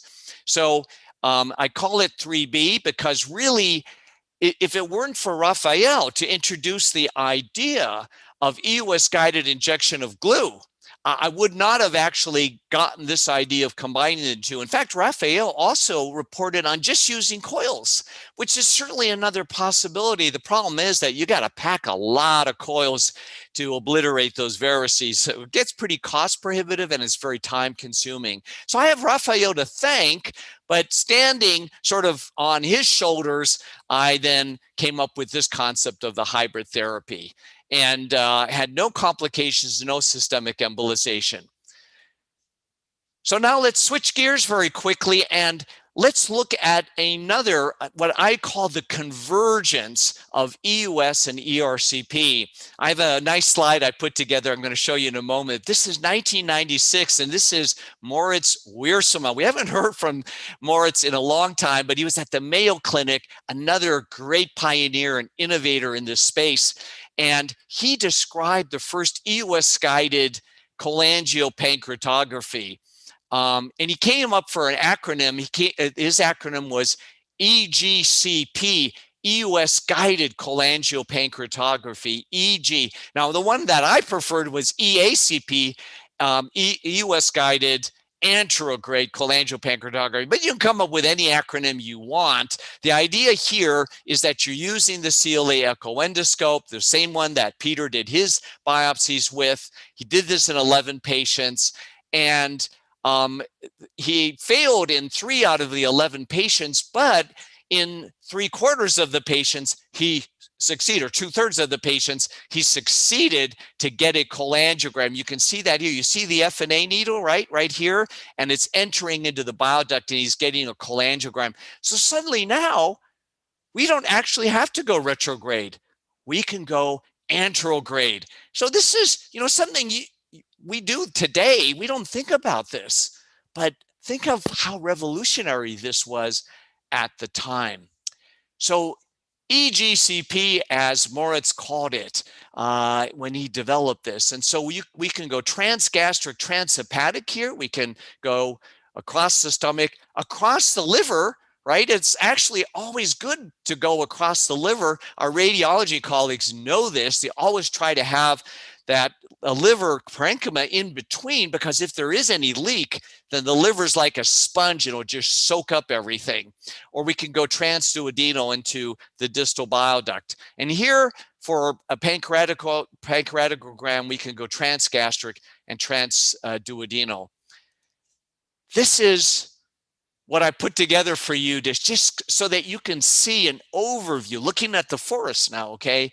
This convergence of EUS and ERCP, this EUS-ERCP interface, and why these two complement each other, and why I feel so strongly that anyone who wants to specialize in the pancreaticobiliary space, you have to learn both of these skill sets, EUS and ERCP. And this is 1996 when the two converge, first with EUS cholangiopancreatography, but in a moment we'll talk about the rendezvous procedure.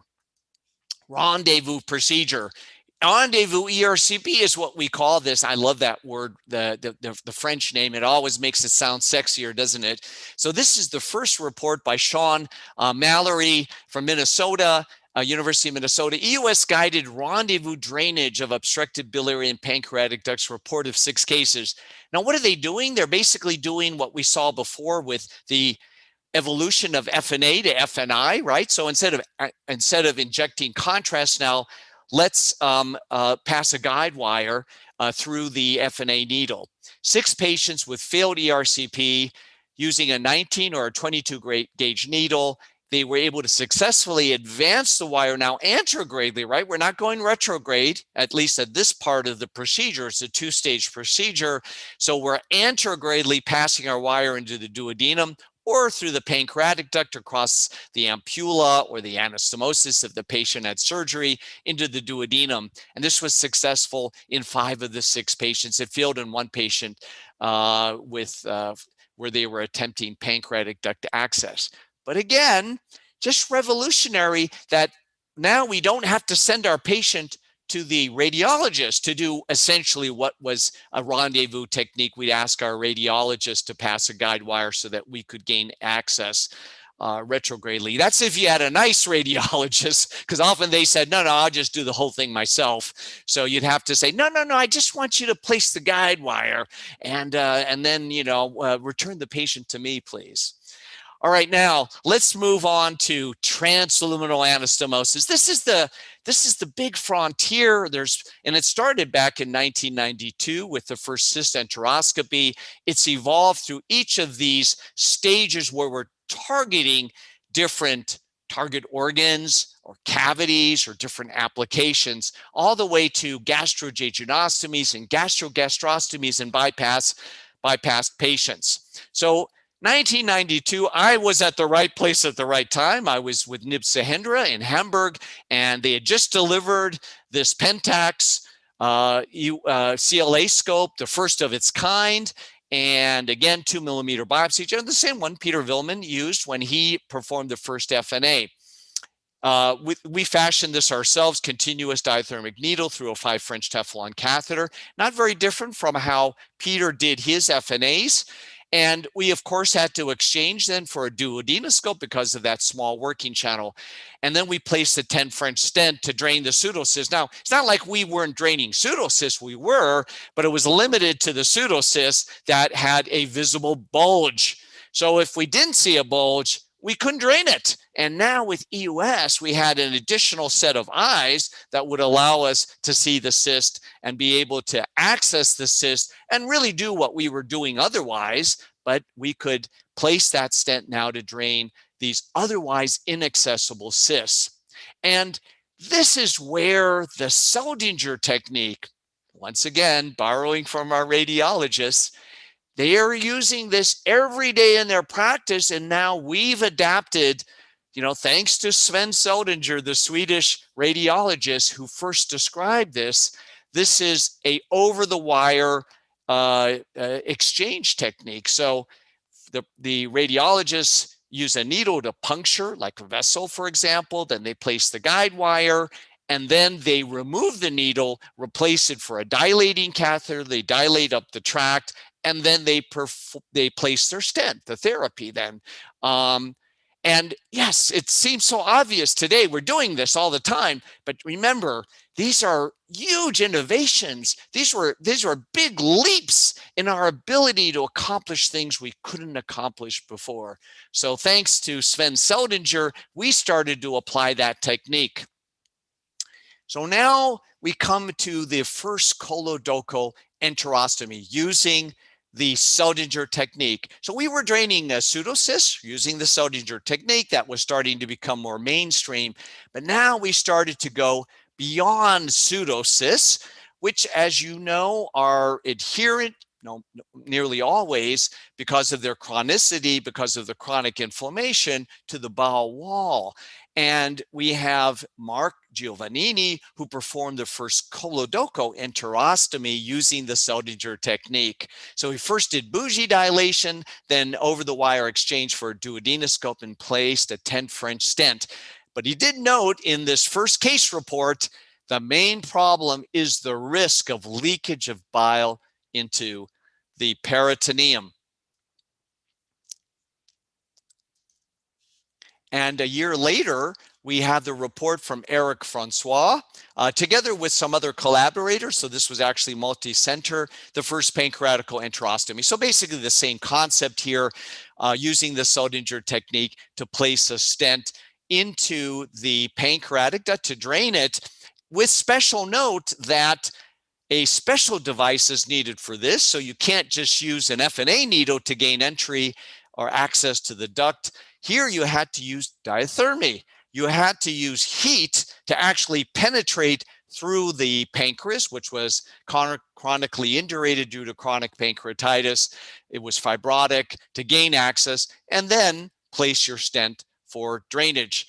And I'm not actually listing all these numbers, but this is number 7. I'm sorry, I've lost track, but these are, again, 7A and 7B here is the bile duct, 7A, and then here 7B would be pancreatical gastrostomy, because really these are mirror images of the same procedure. And now we come to number 8, which I put in a separate category, cholecystoenteroscopy, because now we have the report, the first report of gallbladder drainage. And this is something very dear to my heart because it has been always my goal to find a way that we can eliminate cholecystectomy, at least for those patients who have still functional gallbladders. That's what inspired the axial stent that I'll talk about in just a moment. 2007, Tom Barron described the first cholecystoenterostomy. Now, bear in mind, at that time, he wasn't an interventional endosonographer yet. He later, I think it was really this experience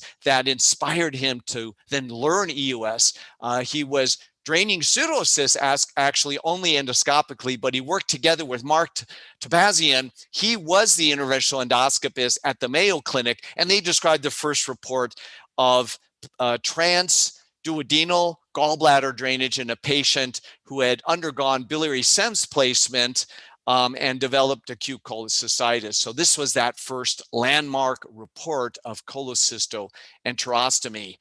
But here's where it becomes very acutely obvious that when we transition from something like pseudocysts, which are adherent to the bowel wall, to the gallbladder, which is not adherent, and you see this in this EUS image, the gallbladder here, there is a layer interposed, it's a fat layer, and the gallbladder is mobile. It shifts its position. When it is distended, it may lie up against the duodenal wall or the antral wall, but when it's contracted, it will move away from the wall. And this is why when we place our stents into the gallbladder to drain it, yes, we could do it, but these patients often developed significant leaks. And you can see here the stent interposed between the gallbladder and the duodenum. And I had one of my patients in whom I did this who expired. So this was, for me, the motivation to think about dedicated tools that we need as interventional endoscopists to safely perform transluminal drainage when we're dealing with non-adherent structures. And so firstly, we need a transluminal stent, a stent really designed to keep two lumens in apposition with one another. Of course, it needs to be covered.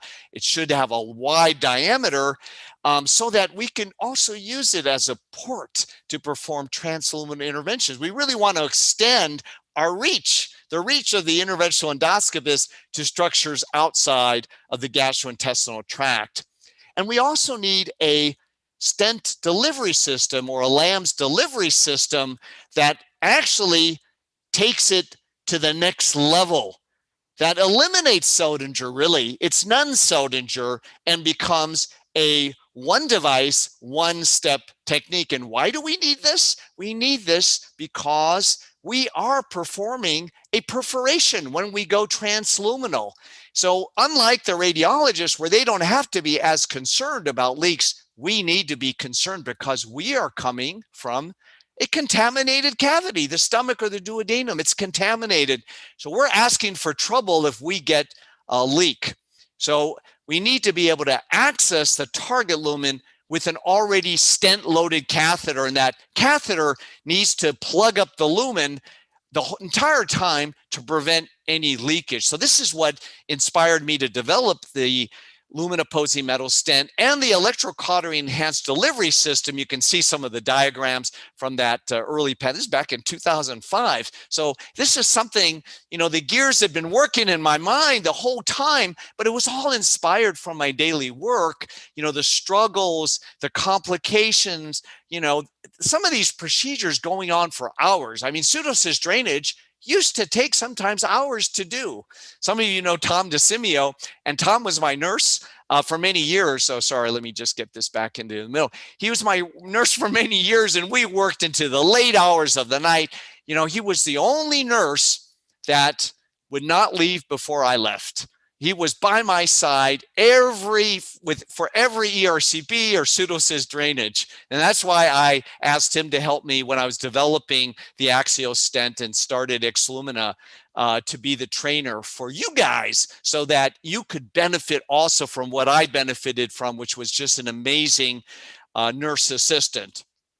All right, so now we come to Lamb's anastomosis. I reported this in the porcine. That's all I could do, right? I'm in the United States. So of course, for all of you in India, I guess you can sort of bypass this. Maybe not anymore.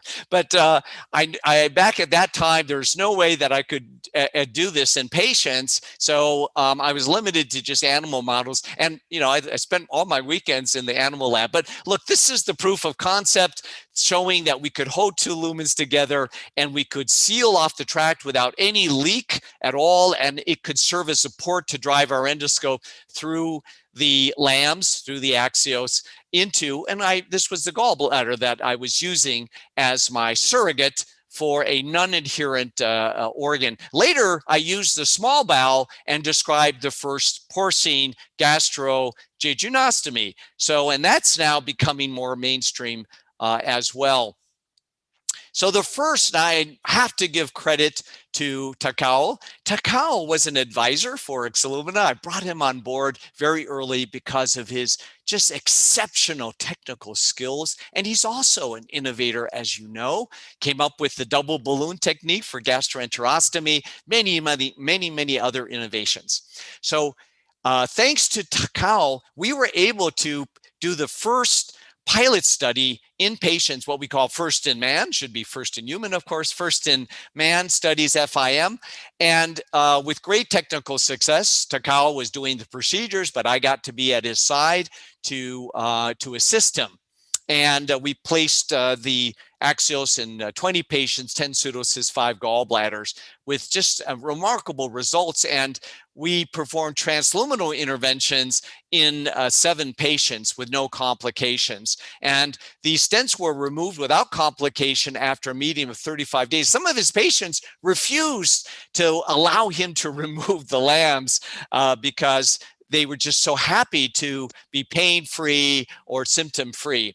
So we know now about the different areas of lambs applications that really this list is growing, right? And we have the pancreatical biliary bucket, pancreatic cystenterostomy, gallbladder, bile duct. We can do all of this now, I think a lot, certainly safer, but also quicker and more reliably with the lambs. And then there are now the enteric applications, which would be gastroenterostomies, but also, as I'll mention in just a moment, a little bit more about the bypass stomach. Now, I don't think in India you see a lot of patients with bypasses. I don't know, but here in the US it's pretty common.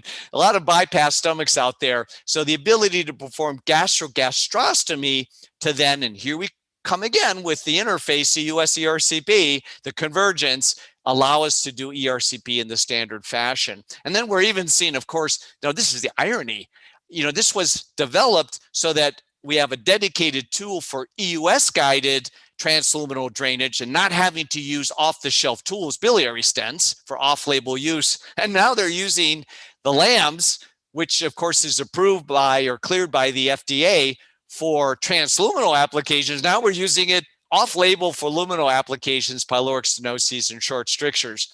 But here, and this is number 10, and so I'm coming to the end now. I'm sorry if I've gone a little over time, but this is the EDGE procedure. And I thought about number 10 for a while, which one to choose, because often in these talks, the only thing you'll remember is the last slide or the last landmark paper. But it's not that this is the best paper, but it is a great paper, of course. But, you know, for me, it's an example of really these devices. These are just tools.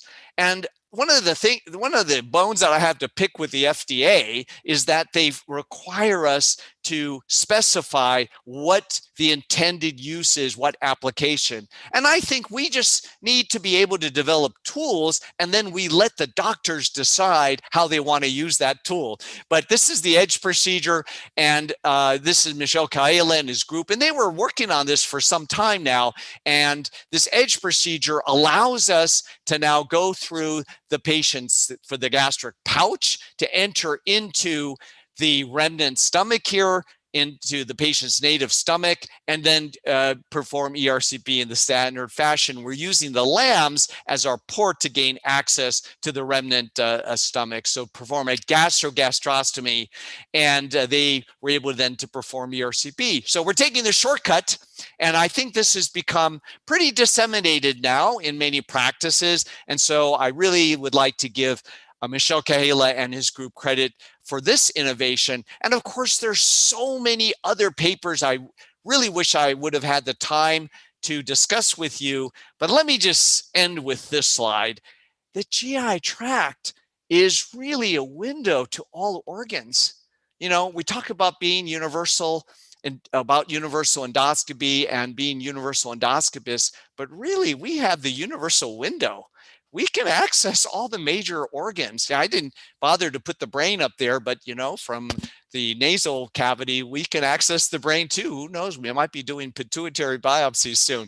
But all of these organs we can access for therapy. So this is all within our reach, really, thanks to EUS, thanks to all of these new tools that we have available. And we're certainly certain to see so many novel innovations in the future. And with that, thank you so much for this chance to share this now a beautiful morning in California with you. Thank you, Dr. Ken. Can you just stop sharing the slides? Yes, yes. Okay.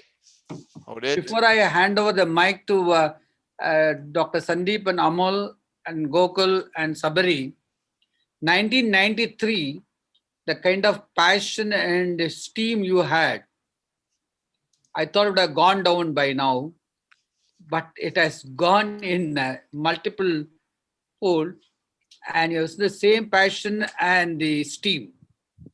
It's a well-chosen 10 publications, and you had a speaker's choice also. Fantastic. And you passionately delivered the lecture, and you mesmerized the audience. Thank you for your such kind words. And you were made my equally day. excited with the word rendezvous also. I'm sorry, what word now? You were equally excited with the word pronouncing a rendezvous technique. Ron, yes, right. Yes. You know, I love these sexy words like rendezvous and EUS, I call my mistress, right? And I was married to ERCP. That was my wife and still is my wife. But, you know, I don't love to flirt with my mistress. The way you evolved the thing from FNI for the implant and chosen the articles, publications is fantastic. And what is the need for developing lamps was very interesting. How Seldinger technique will not be useful in GI tract. It is fantastic.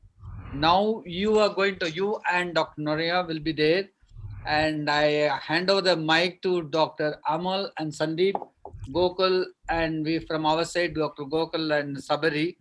So we have 20 minutes, solid 10 minutes for the third space and 10 minutes for EUS.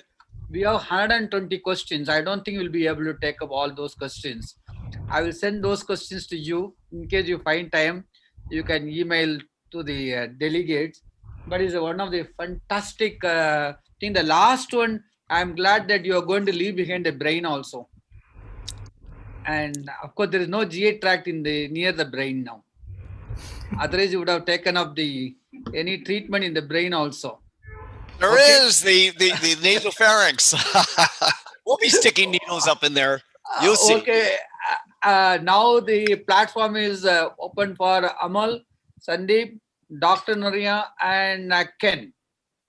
And I'm very glad that you lived up to the expectation of Dr. Nip Sohendra. He Yes. would be very happy to listen to you. He's my mentor, my inspirer. He's the one that infected me. Literally, this infection of love for innovation and love for endoscopy. And a message to Dr. Noria. I also had Dr. Kida also was with Nip Sohendra when I was there. So That's right. Dr. Noria Kida will also be very happy about your progress that you have done in this lecture. Thank you. Both of you. Thank Now you. open. Now the panel and the question answers open. Thank Let you, me Dr. start TSC. with the Sandeep asking Ken Okay. and Amol asking Noria. Then we have Gokul and Sabari. Okay. Thank The you. show TSC. starts now. Thank you very much. And we had fantastic talks by both the experts. It was illuminating. Ken is a fantastic speaker, and I have always treat him as my guru. Although I never learned formally from him, but I still call that word guru. Ken, you have the sunlight on your face, and you are enlightened actually. Ken, I just grew a little taller. Ken, tell me which EUS procedure you find is difficult. Everything is so easy in your hand. Have you found anything difficult? Or which is your Yes. worst? Yeah, I tell you that the difficulty, still the challenge that we face is when we're in tightly angulated areas and we have small spaces. So when we have a capacious space to maneuver in, where we can truly integrate endoscopy and EUS guidance, it's a lot easier. With our scope straight. When our scope is angulated, we face so many more challenges. So I can tell you that the biggest challenge when I developed Axios and where the engineers had to spend an inordinate amount of time was as soon as you were angulated in the duodenum to access, for example, the gallbladder or the bile duct, the procedure became so much more difficult, and that's when complications occurred. And the great news is we're moving to the era of disposable endoscopes. So we've been held hostage to the working channel and the configuration of our endoscope, but now we're going to be able to integrate endoscope and device into one instrument. So that's really going to be huge in terms of our ability to do things so much more easily and do new things. So yeah, a lot of these things that historically, you lost sleep over were very challenging, draining the gallbladder, bile duct. Gastroenterostomy used to be something that you wouldn't even think of doing because the small bowel is so mobile. And now we're doing that. We don't place duodenal stents anymore. We just do GEs. And the patients love it because they can immediately eat and they can eat better.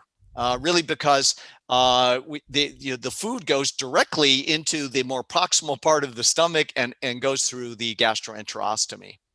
And a small request to all the faculty, brief question and ultra brief answer. Yes, We thank you. Sorry. Question and we'll alternate third space and interventional EUS. Amal, please now. Amal to Noria. Yeah. So, Professor Noria, your selection of 10 landmark publications was really fantastic, definitely. There's only one area and one paper which I thought required some, discussion, and that was about the penetrating vessels at the gastroesophageal junction. regarding, when we are discussing about the direction of the myotomy and prevention of injury to the sling fibers, as well as for the distal end of the myotomy. So that was one area that I wanted to, get your opinion on. And the second was about the double scope transillumination technique for, completion of the myotomy and adequacy of the myotomy. What is your opinion about these two techniques in the current Great. scenario? Thank you so much, Amol. Those are great questions. I briefly mentioned about the penetrating vessels. That's usually seen as just a junction of the sling muscle and circular muscle, the class fibers.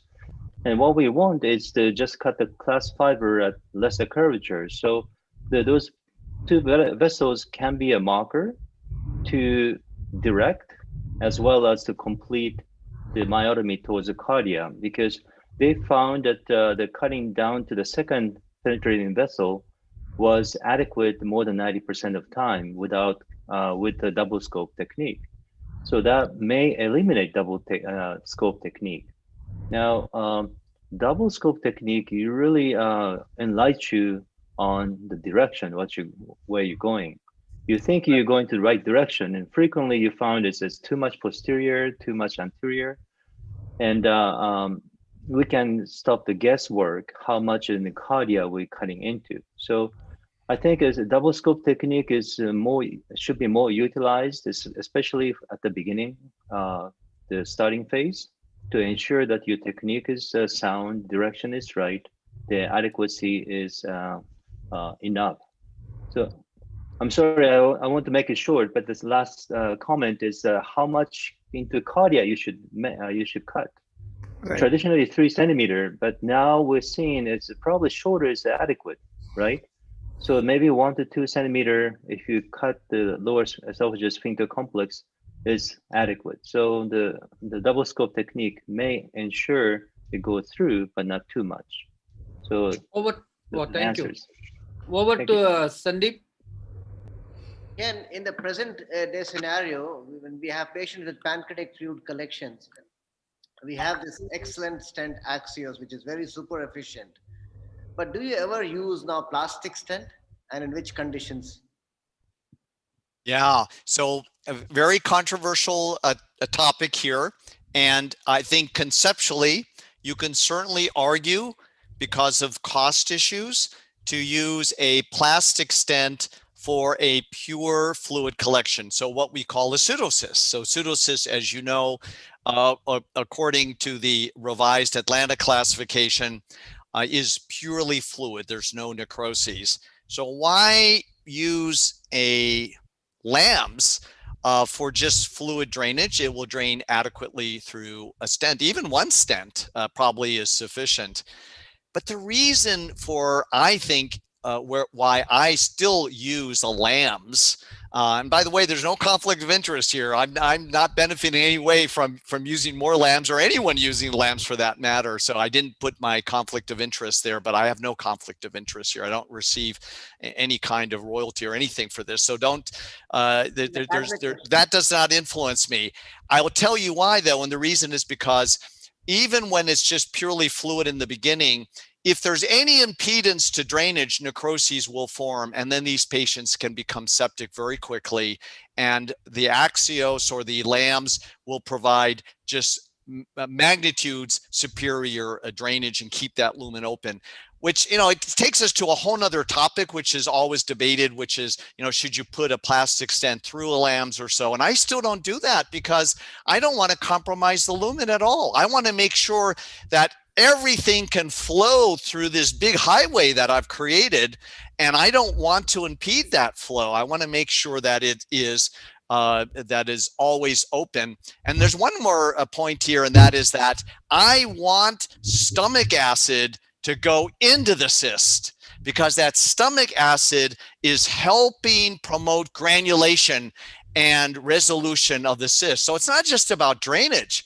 It's about the cyst cavity resolving and granulating and closing off. So if you allow the stomach acid to go in there, that promotes the granulation. These are time-honored concepts that our surgeons, of course, are aware of. Thank you. Thank you, Ken. Over to Gokul. Hi, good evening, everyone. I have a question to Professor Kenneth Binmoller. It was pleasure listening to you, sir. Your lecture was excellent. My question is, in case of US guided gallbladder drainage, how do we choose between duodenum and antrum? And once drainage is done, how difficult is the surgery, subsequent surgery, cholecystectomy? And what is the interval between this lamps placement and cholecystectomy? Wow, those are. I need an hour now. So, and I know that we're short on time. We're going to see. This is a new area that is being pioneered. There's so many questions that need to be answered, and they can only really be answered, I think, in really randomized controlled trials. But I just will share my bias. And firstly, I always strive to do transduodenal if possible. And the reason for that is because there is a difference in the consistency of the chyme or the contents that are in the stomach and the chyme that is in the duodenal bulb. So the problem with placing a LAMS in the antrum of the stomach is that you may have chunks of food that actually may block the LAMS. So I think you reduce that risk of occlusion of the LAMS by placing it in the duodenum. And when you place it in the duodenum, we're placing it towards the apex. We're not placing it right where the pylorus is. So we want it a little bit further in. So that's the first thing. The second thing is, I think the argument that has been made for a transantral is that the subsequent cholecystectomy is easy if the patient needs to undergo cholecystectomy. And I don't think that's proven at all. And so my surgeons tell me that it's not an issue to do a cholecystectomy, even if it's done transduodenal. Now, having said that, you may need to either remove your LAMS and close that so that the surgeon doesn't have to surgically close it, or the surgeon just has to close the hole. We'll definitely hear more. Thank you. And over to Sabari. I have two interesting questions from Dr. Raja Yogesh from MedIndia Hospitals, Chennai. I'll forward the questions to Professor Noria Fukami. So the question is about, can POEM be performed along the lateral wall? This is the first question. So the another interesting question is, can POEM be performed with the patient in the left lateral position? So there is less strain on the wrist of the endoscopist when POEM performed with the patient in the supine posture. So these are the two interesting questions. Great. Thank you. Those are very interesting and really clinically relevant as well.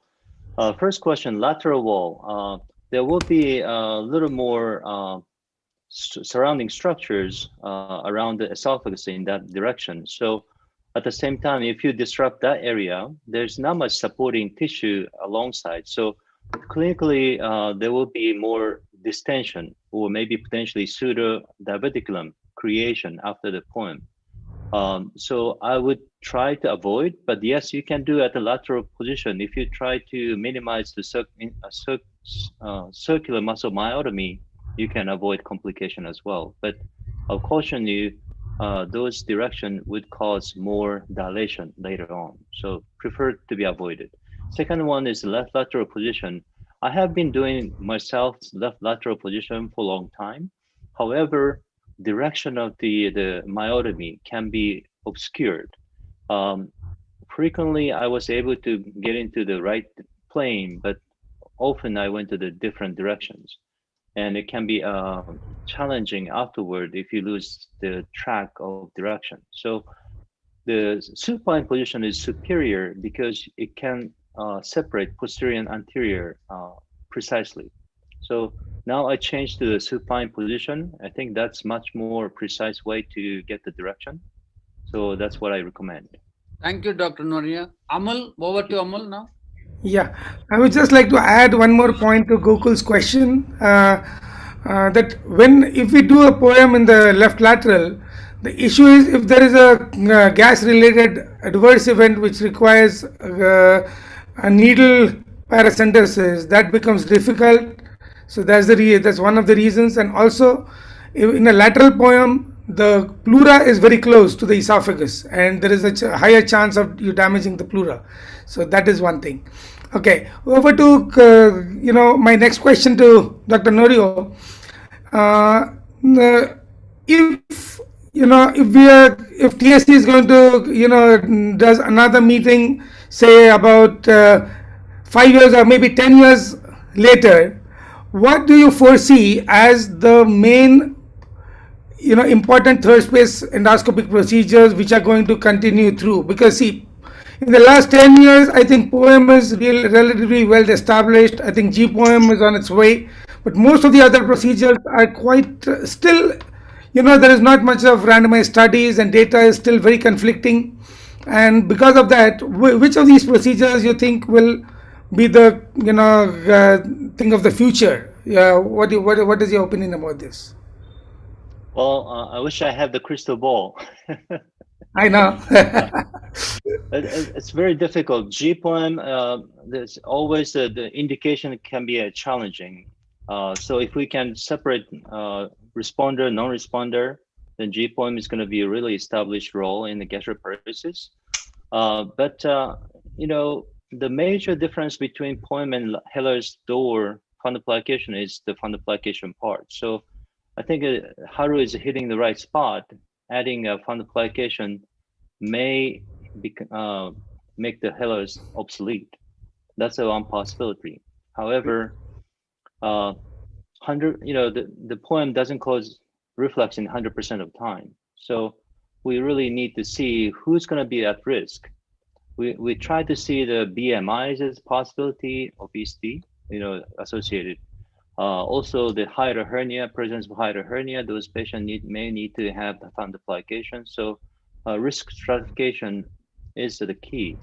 But I wish I can do the fundoplication. I don't believe in an intraluminal anti-reflux treatment yet. Thank you, Dr. Noria. Last comment, question and wind-up comment by Dr. Sandeep. A question to Dr. We love to ask more questions, but the time is now in India is 9:36 p.m. Okay. I think I'll ask no more questions. Can I ask one question? It was a wonderful talk, and we really enjoyed how the evolution you've shown from beginning to the current state, and the future that you have shown that it can probably do anything where it can reach. I think disposable EUS scopes is probably the next dimension, and maybe transnasal, then we can go to the sinuses as well. Maybe another area to look at. Beyond that, or maybe go upwards to the brain or something. in a pediatric patient, maybe where they have the fontanelles are still open, or we can look into those areas. Maybe. So thank you very much. I think we had a wonderful session. I'm not sure how many people attended, but this is a very popular platform where Dr. TSC has made it extremely interesting and gets the best in the world to join us. And it was a pleasure to have listened to the masters, 3 masters actually. Thank you, Sandeep. I have an urging, very basic question from a doctor. What is the first space, second space, third space, fourth space? Is there any more spaces spaces to come for? Mind space. Dr. Noria, please. That's a very funny question. Well, we'll create fourth space at some point.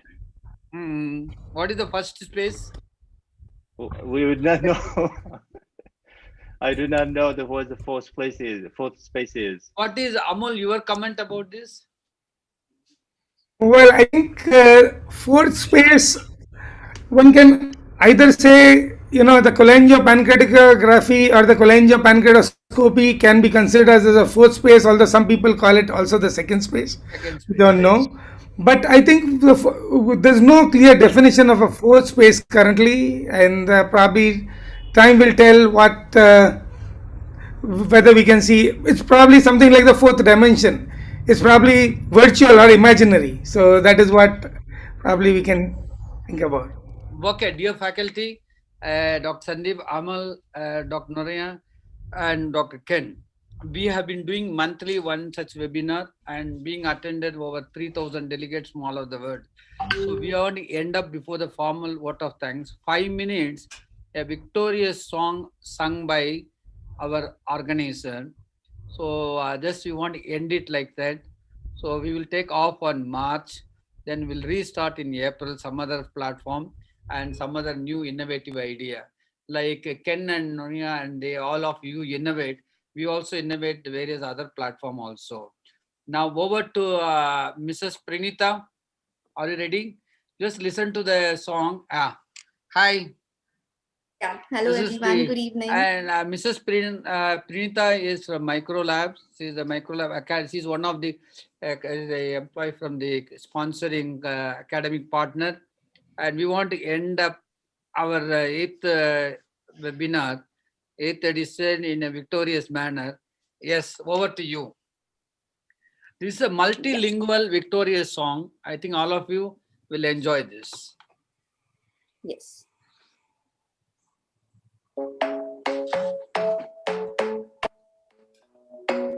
Kannada ನಾಡಿನ ವೀರರ ಮಣ್ಣ ಗಂಡು ಭೂಮಿಯ ವೀರನಾರಿ ಚರಿತೆಯ ನಾನು ಹಾಡುವೆ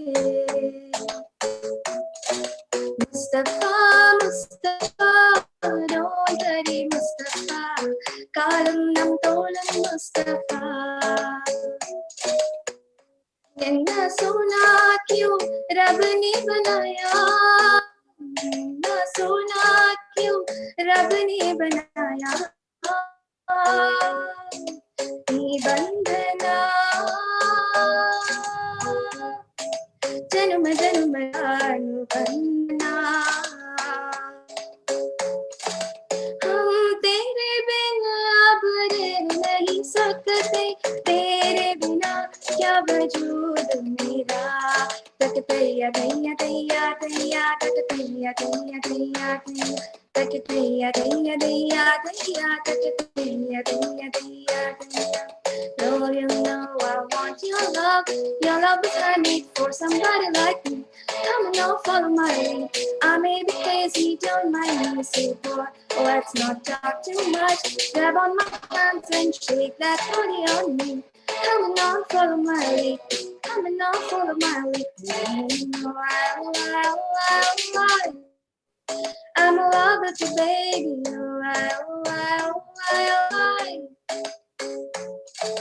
Alcohole, padinale, yenakode girlfriend venum.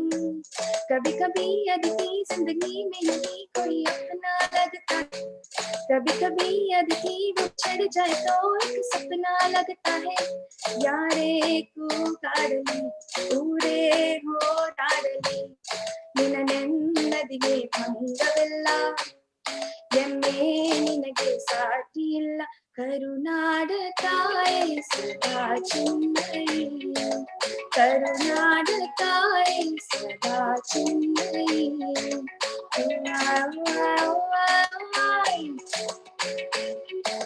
करुणाड ताई सदा चिन्नई तू चीज बड़ी है मस्त मस्त तू चीज बड़ी है मस्त तू चीज बड़ी है मस्त मस्त तू चीज बड़ी है मस्त ओ जाने जाना ढूंढे तुझे दीवाना सपनों में रोज आए आ जिंदगी में आना दिल क्या करे जब किसी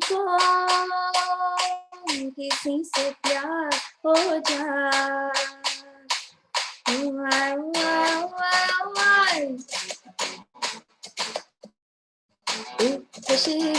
Urvashi, take it easy, Urvashi.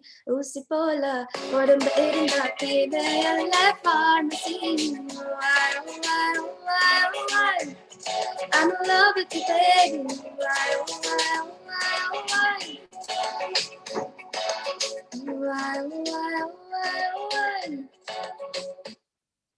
Thank you. Fantastic. Thank you. Mrs. Printa is our software engineer from Micro Academy. She has done wonderful coordination along with Swaskar, Mr. Jayaraj, and Dilip, our CMD, Mr. Dilip Sarana. They have coordinated very well.